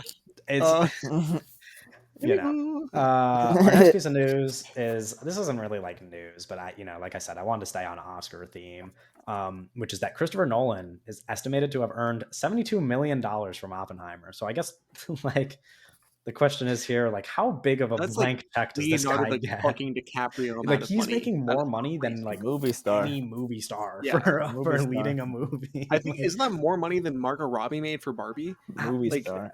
it's That's a ridiculous amount of money. yeah. I mean, the only people I could think of who make more money than that is people who lead Avengers Robert movies, Downey like Robert Downey Jr. Jr. Yeah, getting paid like 200 million for Iron Man or Endgame, whatever. or Like it's yeah, like, but this is like an unheard of amount of money. $72 million for a director.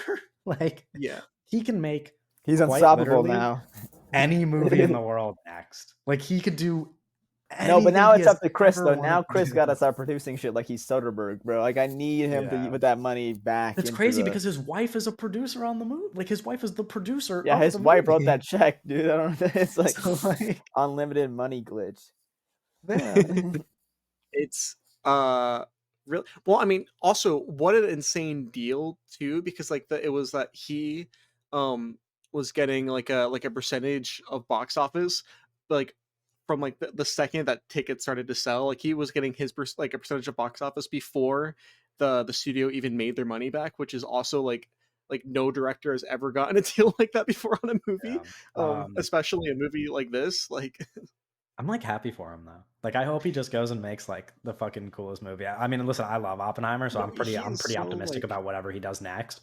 But yeah. like, is it possible that he just makes like a $400 million movie, like Bro, $500 he can do million whatever he dollar wants. movie? He's in a zone Like, all by himself. He's like truly like he's like beyond that Francis Ford Coppola yeah, zone of terms of like ridiculous yeah. money tourism. He could He could literally make a literally $500 million movie, and studios would have no like questions at all. he They'd be could like, "We're making this money back." he could single-handedly destroy this entire industry Yeah. with his next movie if he wanted to. Like And I'd he like like to Oh, see it. yeah, it's we are all like yeah, the it's power is in Christopher Nolan's hands. he's like the Just as he most wanted. powerful he is somehow the most powerful person in Hollywood for it's Yeah. like that's crazy. The most Like how powerful, did the this most happen? powerful artist in Hollywood. Yeah, Yeah, sure. Yeah, the most powerful artist for sure. For Yeah. sure, for sure. David Um Zaslav. yeah. Yeah. It's Okay, like next piece of news is so silly. This is like a fucking stupid ass thing, but I needed to put it here. Multiple companies with nominated films complained to the Academy that allowing Messi from Anatomy of a Fall to attend the Oscar nominees luncheon gave the film an advantage during the voting window. Messi is the dog from the movie, by yeah, the Messi's the way. dog.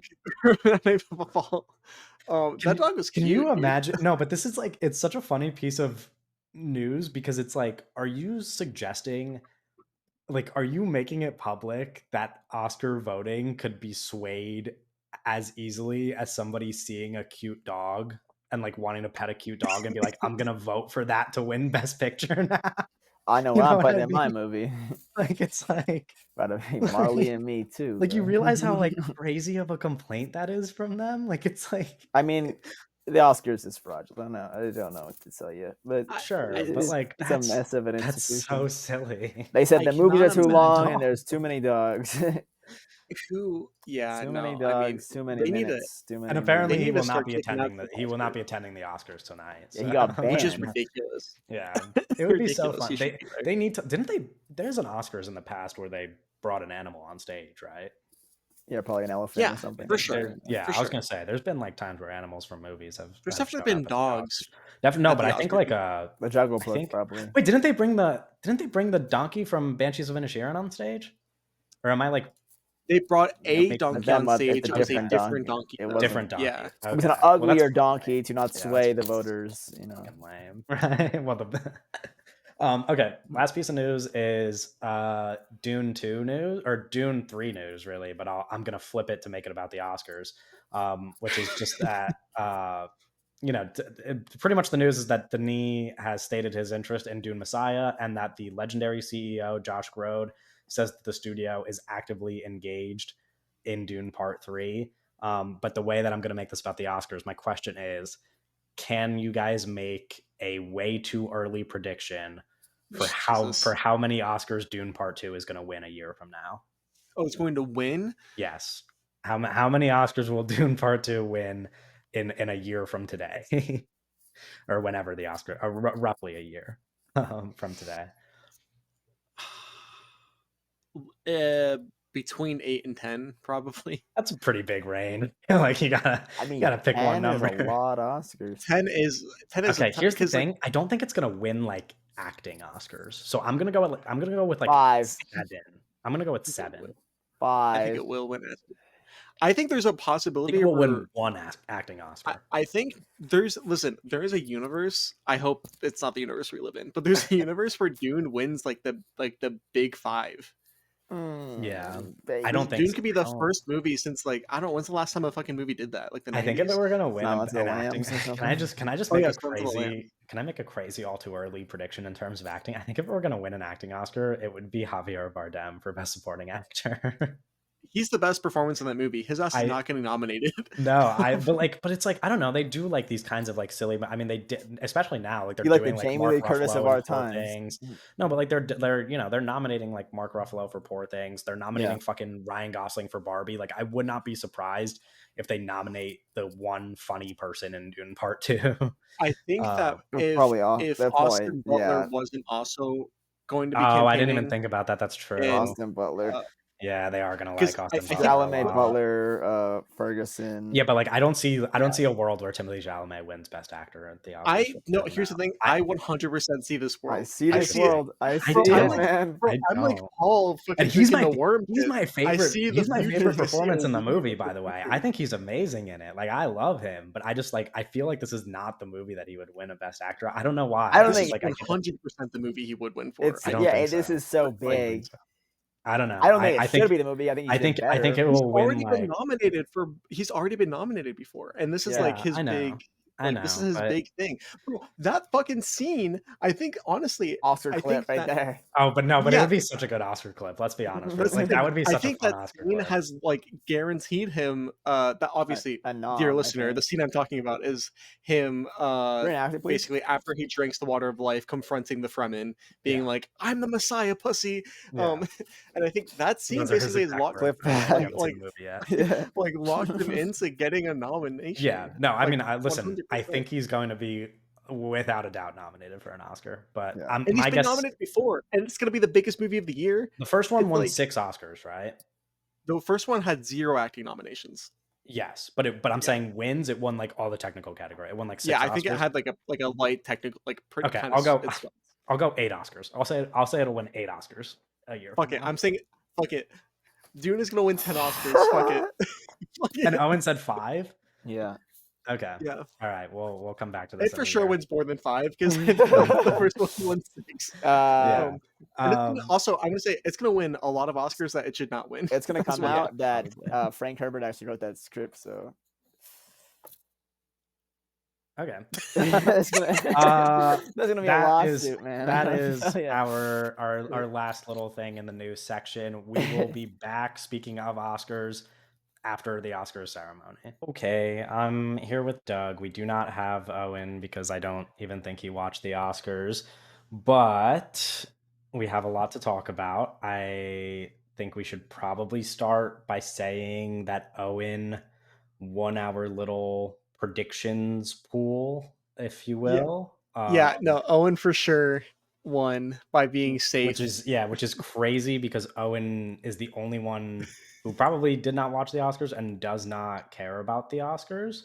I imagine our reward for Owen winning will be to let him pick a movie for when we have an empty week on the podcast. But if people listening care at all, they can offer up alternatives in the comments if Yeah. there's something else that they think that Owen should receive for accurately predicting the Oscars.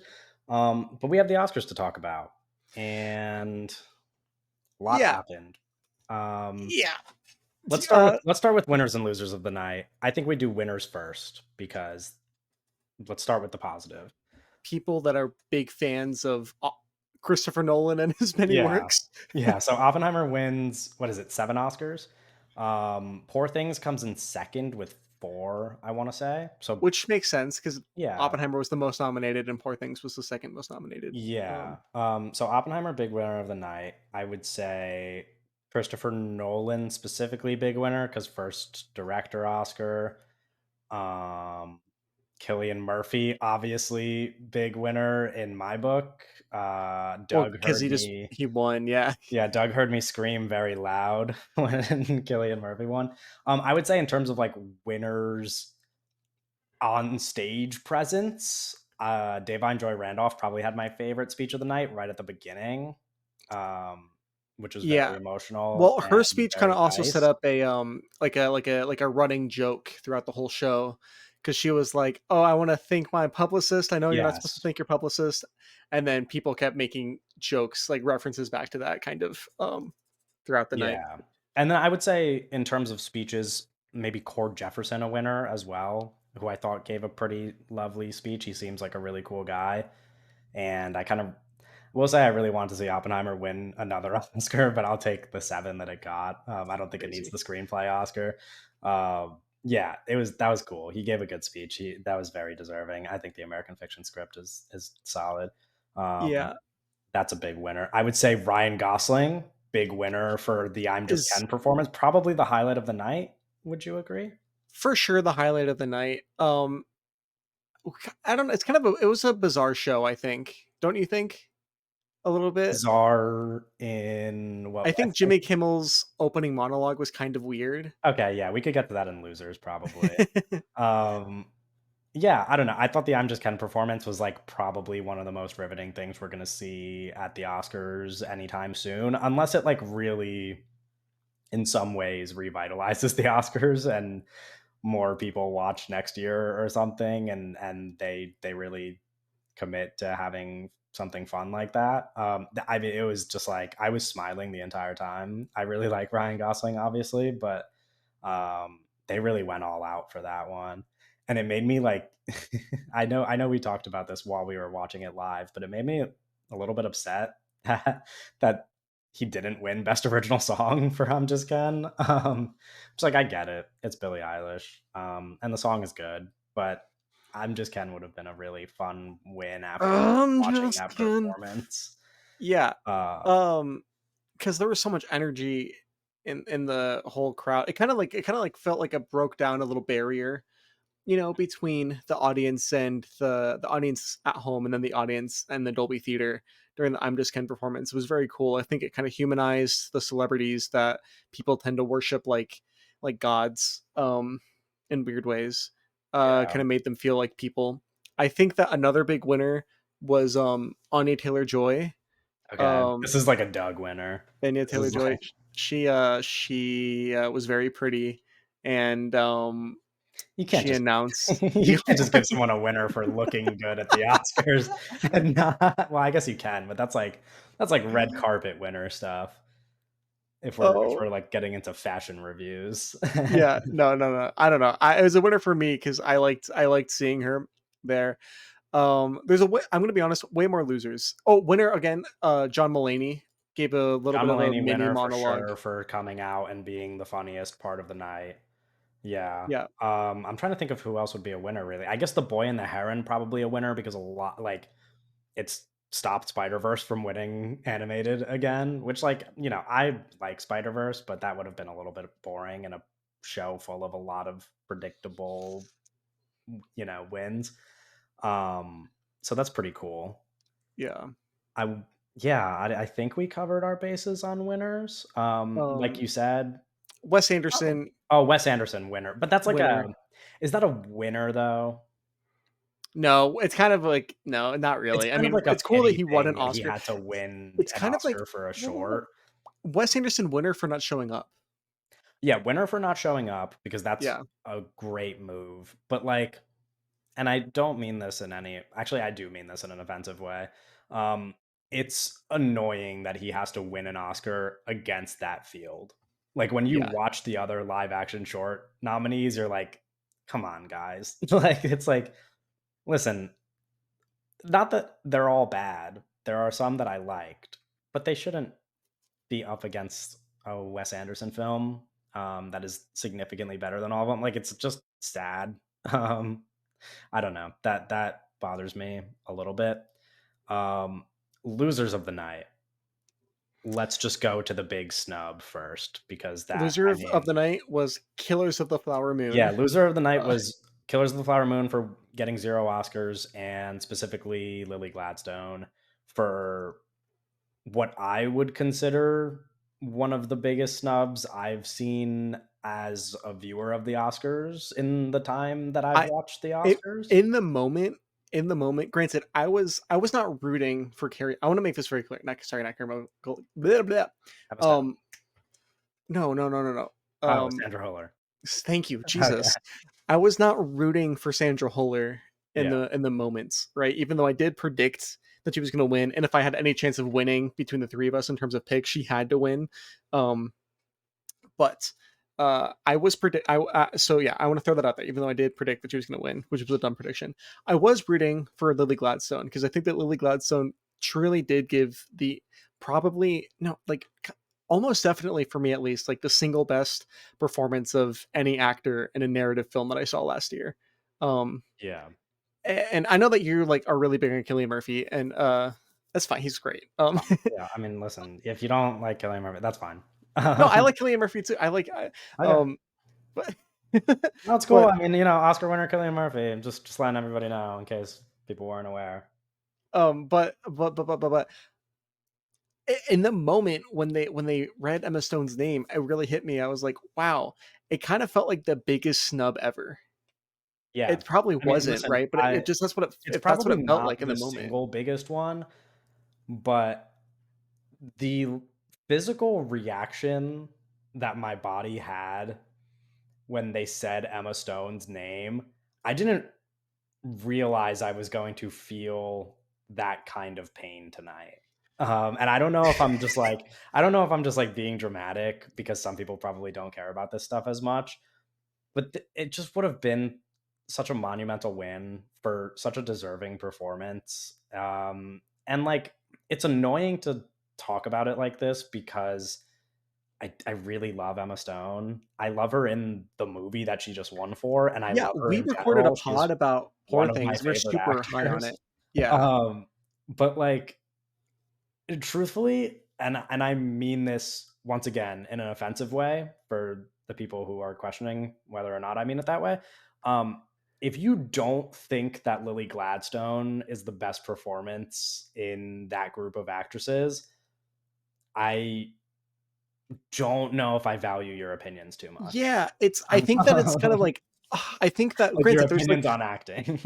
there's like yeah there's like obviously people have different opinions, but I think that it's a misunderstanding of, and of course like again people have different opinions, but I think there's a certain level of understanding you have to have of like what somebody's presence on screen can bring to a film, and it's like this whole idea of like less being more, you know. Yeah, And Lily Gladstone is such like a, you know, people will say things like, oh, she like only had so much screen time, she only had so many lines, a lot of it was her laying in the bed or whatever, like dumb stuff that people yeah, say, but it's like her physical presence on screen was so valuable to that movie that the movie does not work without her. It really like it's like I think you could replace Lily Gladstone with any actress that has ever lived or maybe ever will live, and the movie would be worse probably.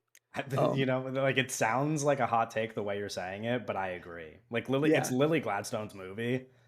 Um, she's and it's exceptional. yeah, If it weren't for the fact that my favorite actor was in my favorite movie of the year, it would be mhm. like the most runaway favorite performance of the year that I have ever had in any year. I think she's fucking awesome. Um, man, it like stings. I'm like still like processing that we didn't get to see a Lily Gladstone Oscar speech because it would Yeah, have meant so much to very. me as and like obviously meant so much to so many other people, much more. Man, that really fucking sucks, dude. Like that's to me, that's like so far and away the big loser of the night. There was like some surprises, but that's That's like in a different that's in a tier of its own. yeah, that's like the big thing is Lily Gladstone not winning, and it's so like listen, Sandra Holler is very good too. Probably Yeah. Sandra Holler is probably my second favorite performance, and then Emma Stone. All three of those, and then Carey Mulligan, Yeah, and I mean, then they're all good. um, but Yeah, then like they're all good. The thing about Sandra Holler and Emma Stone is that they're both like very actory performances. They're both very like, you know, yeah, like learning a lot of lines, invoking like, you know, so much about like, you know, delivering lines and communicating with other people and being quippy and being like emotional in the things you say, and it's very like very kind of stage actory. yeah. um more very traditional kind of actor roles, and they're both very good, and they're both very good for those things. But Lily Gladstone again is the one that kind of stands out from them as like, oh, this is the Yeah. most unique. This is kind of, it feels like the most challenging because it's hard to pin down exactly why it's so amazing. Unlike it's a lot easier to explain to somebody why Emma Stone is good in Poor Things or Yeah. why Sandra Hüller is good in Anatomy of the Fall. And Like, I want to make it clear as well because there's probably people who think we're like overdoing it because like I get that Lily Gladstone is a lovely, kind person who is happy that Emma Stone won an Oscar, and Emma Stone has, cheered on Lily Gladstone at every award show that Lily Gladstone has won at, and it's been back and forth, and I get that, and like, she's not gonna fucking like it's not. Yeah, I want to say it's not that big of a deal, but obviously everybody hates losing an Oscar. Like it is kind of a big deal, yeah, even if she's gonna be nice about it. Um, but it's like a big deal to me. Like it's like that's I yeah. get that perspective. Like I get the whole like, she's not gonna like obviously she's happy for Emma Stone. I'm not though. Like I'm not like I'm happy for Emma Stone, but I'm not happy that that's the result that we got. Like it's like this just sucks. Like she I, should be an Oscar winner. And I uh, think a way to look at this too, right? What I think is kind of an important way to look at big award shows with a lot of eyes on them, like the Oscars, when we talk about who should win, is you zoom out, right? You pinch out and you look at the bigger picture and you look at the big timetable, and it's like, okay, what is the performance that actually matters here? Which one of these five nominees, if they win, which one matters? Which one are people going to talk about as like, oh yeah, that's like, that was like truly a moment, you know? yeah. And the only person out of these five nominees that you could actually say that about is Lily Gladstone. That's the Yeah. only person, you know? Um, Um, Other yeah. losers of the night. Do we do we want to talk about Al Pacino reading the Oppenheimer Best Picture I don't know if that's win? like a loser. That's like It's the not like a weirdest loser. I think it's like a thing. loser from the audience perspective because people were like, "Oh, that was anticlimactic." Very Um, weird. Yeah. Listen, like I said to you before we started recording, I don't know what they expected when they hired Al Pacino to read Best, but like I kind of like knew that he would do something like that because you're bringing up like 80-year-old Al Pacino on stage to read the Best Picture winner. Uh, We I don't know. we were watching the Oscars with some friends, right? And Yeah. when they were kind of introducing, they as in Jimmy Kimmel was introducing what's his name, Al Pacino. Yeah. They were like, it's the 50th anniversary of The Godfather Part 2, and we were all like, oh my god, Francis Ford Coppola is gonna walk out. That would be, yeah. Can you imagine? I But no. I don't think people watching would care as much as like, well, But I mean, obviously as much as like Al Pacino, but yeah. um um, and you hinted at it before, I guess. Well, the Jimmy Kimmel thing is weird because this is what I'll say about Jimmy Kimmel hosting the Oscars, as I kind of have said every other time, is like he's not really a winner or a loser to me. He's like kind of just what you get. like right, like you get Jimmy Kimmel when you sign Jimmy Kimmel up for it. right, And it's gonna come with the good jokes and the bad jokes. And it's not going to be the worst, but it's definitely not going to be the best it can be. And I think that's fine if it weren't for the fact that we're trying to steer people away from being bored during the Oscars. And I feel like you have to, I don't know if I should say take a bigger risk with the host, but like you got to do something different if you want people to have fun during a 4-hour show. And like that I'm Just Ken performance really like pumped some life into it. And same thing with like John Mulaney doing his one presentation. So then yeah. when Jimmy Kimmel shows up every other time, you're just like, man, this is kind of annoying. Like it's like I had fun. Me personally, I had fun because I'm going to enjoy the Oscars no matter what. They could get the most boring host up there and I'm going to enjoy it because this is just a night that I enjoy. But like in general, I don't know that Jimmy Kimmel's the guy you want if you want viewership to be going up because he's done it like 7 times already. And I think the average person is probably pretty tired of that. I don't know. Just my guess. I echo what you say. For the most part, I think that he had some really really bad taste jokes Sure. Yeah. that he didn't have the last year at least. But I echo what you say for the most part. But I will say, for me, honestly, um it's kind of like almost on par with the Lily Gladstone um Lost. bad thing lost. Thank Okay. you. I'm so frazzled. Long day. Is the entire in memoriam section of the show, Right. which doesn't have anything to do with the awards, but it is a part of the show that we watched. Yes. That was really bad. That was like so notably bad that it was hard to watch and not take note of how bad it was, I think, for me at least. Yeah. I don't know that they ever really do a great job at that. Um, but Starting it out with a Navalny thing and then having a Navalny quote that Navalny did not say. Well, he might have said that, but that's not a fucking Navalny quote, you know? right. Um, And then just like cutting to everybody else. yeah. And then Just also like weird. it's big, like not everybody's created equal in this in memoriam either. Exactly, yeah, I Um, don't love that, like, it was, like, tiered, like, it was, like, they were, like, ranking people who died almost, and I was Yeah, like, "Maybe," and then at the very like, end, it was like Sinead it was just like on the black Sinead screen, O'Connor, Sinead yeah. O'Connor and Cormac McCarthy, like some of the most like, Yeah, like, just, like, influential very fucking notable people. people who they just, like, Yeah. kinda squeezed into the end on, like, a little list of a bunch of other people. I don't know that they ever do that well, but that yeah, no, that is, like, a notably bad thing. I know they usually do something of that sort where they kind of like squeeze a bunch of people at the end in a way. Um, but still, that's yeah, I don't Yeah, it felt love how both they do that. it felt like disrespectful and weird and Yeah. gross and bad also, I mean, speaking about the Navalny thing, bad politics. Um, s Are maybe a common theme of the night, yeah, which no, like that's not really, this isn't entirely the podcast for that, I but I wanna say, like, we do not talk about this stuff being very important things that we talk about in our private right. lives, right? Yeah. But we do not talk about it on the podcast because it's a hard subject for us to tackle on here. On a But movie I think podcast that it's especially, yeah. important for this very specific moment because there were, I would say, a half of a call for a ceasefire the entire night. Um, Yeah, during the red if carpet. um, oh, Um no, I was gonna say like I think that Jonathan oh, Glazer's right, sure, which like I was would say that yeah. counts as like half of a call for a Yeah, he ceasefire. didn't really say the word or, Yeah, like, suggest it, and I think even as somebody who really loves Cillian Murphy, as I mentioned before, who is my favorite actor, I think I don't wanna say he didn't do anything, but he did play it very safe by just being like, "This is for all the peacemakers," which is, like, a kind gesture yeah, and, like, a sweet sentiment.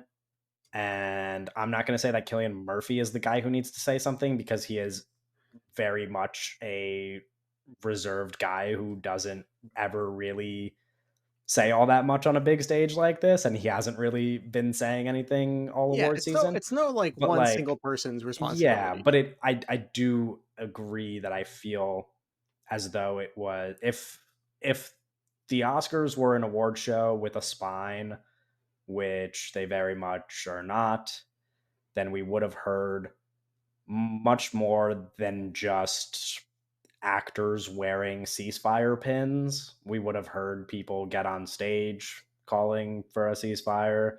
Um, a lot more There's noise could have been made at the biggest night of the year for a lot of and people with a lot of influence. yeah, there's also I think somebody noted how like Billie Eilish was wearing like a ceasefire pin, Yeah, and then when she was performing What Was I Made For, she wasn't wearing the pin, and then when yeah. she and stuff like that. It's Was like she and wearing it's it like when she won? she was wearing it when she won. Yeah, Okay, so I know I it's wonder weird. if like Yeah, somebody who was supervising the performance like told her to take it off, but even then I would just be like, "Fuck off." I don't yeah, know. Um, that's strange. it's all Uh, very weird. yeah, yeah, I would say that's a big loser. It's not unexpected, I don't think, from the Oscars. Like we haven't seen it at any other award show really, um, which is a shame. But But the Oscars is like the big night. Like usually, if somebody's going to give a political speech, they hold off until the If you're gonna Oscars make a because they statement, know that yeah, that's like that's the biggest stage they're going to get, and they don't want to do it early and then like risk themselves. Like risk their chances of winning an Oscar. yeah. Um, yeah, I don't know. A greater effort definitely could have been made. Are there any other losers? I don't. I think we covered the big ones. I mean, really, there weren't a ton of surprises. Oh, Bradley I Cooper, big loser of the night, I guess you can 12-time say, Oscar nominee Bradley Cooper. yeah, Bradley Cooper a loser, but like I don't like at this point I Nobody don't thought he think was gonna anybody win. was Yeah, expecting Maestro to really win anything. I will say Barbie only won original this song. the song, which I think you could have expected. Kind Um, of, but, like, you thought that they were gonna throw, like, a production design or a costume design just to say, like, because when they do this stuff, like, post-Oscars, like, when you release Barbie DVDs or, like, you put it on streaming or whatever, it usually says, like same thing with, like, that it'll say for Oppenheimer, it'll be, like, seven-time Oscar winner, and, mhm. like, not gonna look great for the biggest movie of the year to just say the Oscar winner, best original song, Like, it would be nicer for them to be like three-time Oscar winner Barbie or whatever. They didn't even get that really, and that's because Poor Things took those wins from Barbie, which like in my Better opinion, movie. fine. Listen, Yeah, I would have voted for Poor Things. I'm happy with Poor Things scooping 4 Oscars. But if we're talking losers, you probably should be including the biggest movie of the year only winning 1 Oscar, I guess. Um, I guess that's most of our losers covered, though. yeah, Uh, the big question we have remaining for you specifically, because I think people know what I'm going to say. yep. Um, did you think it was a good Oscars? Where, how would you? What is your overall? I think that it's like the show was pretty good, right? But I think that there's too many moments that were bad. Does that make Okay, sense? Like I think that yeah, it's like too many bad like tasteless Jimmy Kimmel jokes that annoyed me. I think that there was some the in memoriam thing about Navalny yeah, that was really tasteless to me, and I was like, I don't know. And then like some of people's speeches, like Jonathan Glazer's speech again.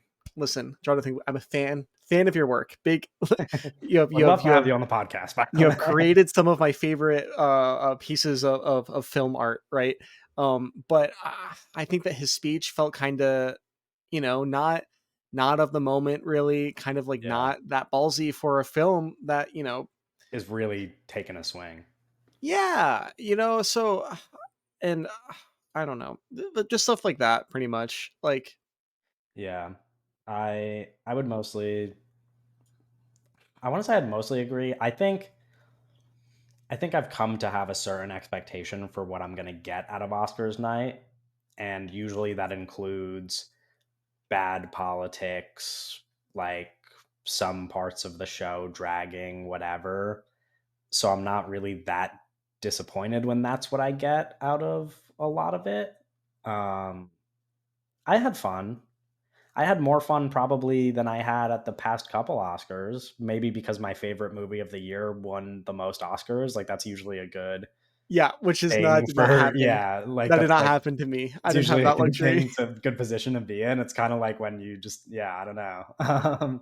And obviously like I experienced one of the great Oscar highs of probably my life, which is watching my favorite actor win an Oscar. Um so I really can't complain. Although like I said before, I was a lot of that momentum was killed by the Lily Gladstone thing, which is not like a fault of the Oscar production, but just in terms of my experience with the show, it really sucks that I watched my favorite actor win an Oscar and then 10 minutes later had to watch my next favorite performance lose when it was favored to win. Um, but like production wise, it was fine. I don't know. Like I definitely the thing I said before, I would like to see a host other than Jimmy Kimmel.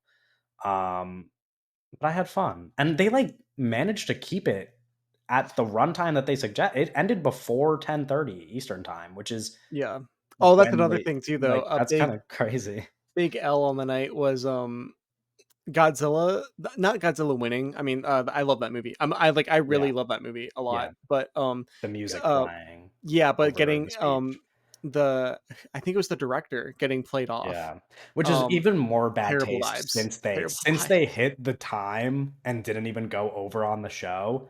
Like, in my opinion, the show should go over time. Like, that's what I expect when I'm watching the Oscars, and I think that's what most people expect. It's like when you watch a basketball game, like, you know that shit's not starting at the time that they say on Google, you know what I mean? Like, Yeah. I know that the Oscars is not ending at the time that they say on my TV, so you should not be playing somebody off who is clearly not a native English speaker and Yeah, it was like is it was trying really hard to yeah, he was give a trying really thoughtful hard to speech. give the speech in English, and he was Yeah, having a hard time with the English, so he was going slow, and they fucking played him off. Like, dude, that have some was rude. couth, Yeah, have that some was couth. rude. Especially because like that could have gone on for 10 minutes and I would have been fine because then the show still would have only ended at like 10:35. Yeah, and Like, it's like that's like that. That's the only that's the only Godzilla. That's the only moment they're getting. yeah, Uh, and another thing too that I was thinking of was people say this every year. They really got to figure out the best picture speech thing. We should not be hearing the last thing that we hear from the night before the host sails us off should not be the producers talking. yeah. It I is a know little. it's rough because like the directors already give a speech, right? But it's like I really for something like Oppenheimer, the last thing we should hear is writer director Christopher Nolan like giving a speech for Oppenheimer at the end of the night Yeah. for Which, Best like, Picture. in this case, probably this is like one of the only examples where it's like most likely, even if that were the common gesture, he probably would still hand it off to his wife and producing partner. Mhm. But in general, I agree with you that I don't know that that's who we want. I don't know because it's like it. That's like more of a conversation of how the Oscars are presented to get views and things that they can do to get more people interested because And I also, don't think the average person is interested in seeing somebody that they have never seen before give a speech like during the biggest award of the night. and I understand that Best Picture being a producer award makes sense, makes like perfect sense on Yeah. paper, right? I think that's not what I'm even arguing against. I think the fact that but the way that the show's organized for Best Picture is the biggest award that is the last award in the show. It's like the last thing we should be seeing is not a producer give a speech. That's like, Yeah. I don't yeah, I agree. um, that's not Um we don't have an emotional connection to the producer. They're not the filmmaker. yeah, Um, exactly. Anything else? Anything else Oscars night or did we cover all our bases? I think we got it in. Do you have anything else you want to say? Um, I said this a few months ago, and you, for those who follow me anywhere else, and probably for those who follow me just listening to the podcast, I said I would be the most insufferable, annoying person alive if Killian Murphy won an Oscar. I am committed to keeping that alive. I am going to be very annoying for at least a little while. I'm going to do a bit of a victory parade. I will probably tweet about him a lot. I will probably make some videos. Um, yeah, good for Killian Murphy. Good for my favorite movie of the year, Oppenheimer. Happy for everybody else who won. Sorry that you're not Oppenheimer though. And that's it. Yeah, I had fun. Good Oscars. 8 out of 10. 8 out of 10. I'll go 8 out of 10. 6 out of 10. 6 out of 10 is reasonable. That's probably more reasonable. Okay. We're going to wrap up the episode there. You can join us next week for episode 58. We're going to be talking about Love Lies Bleeding, and we'll see you later.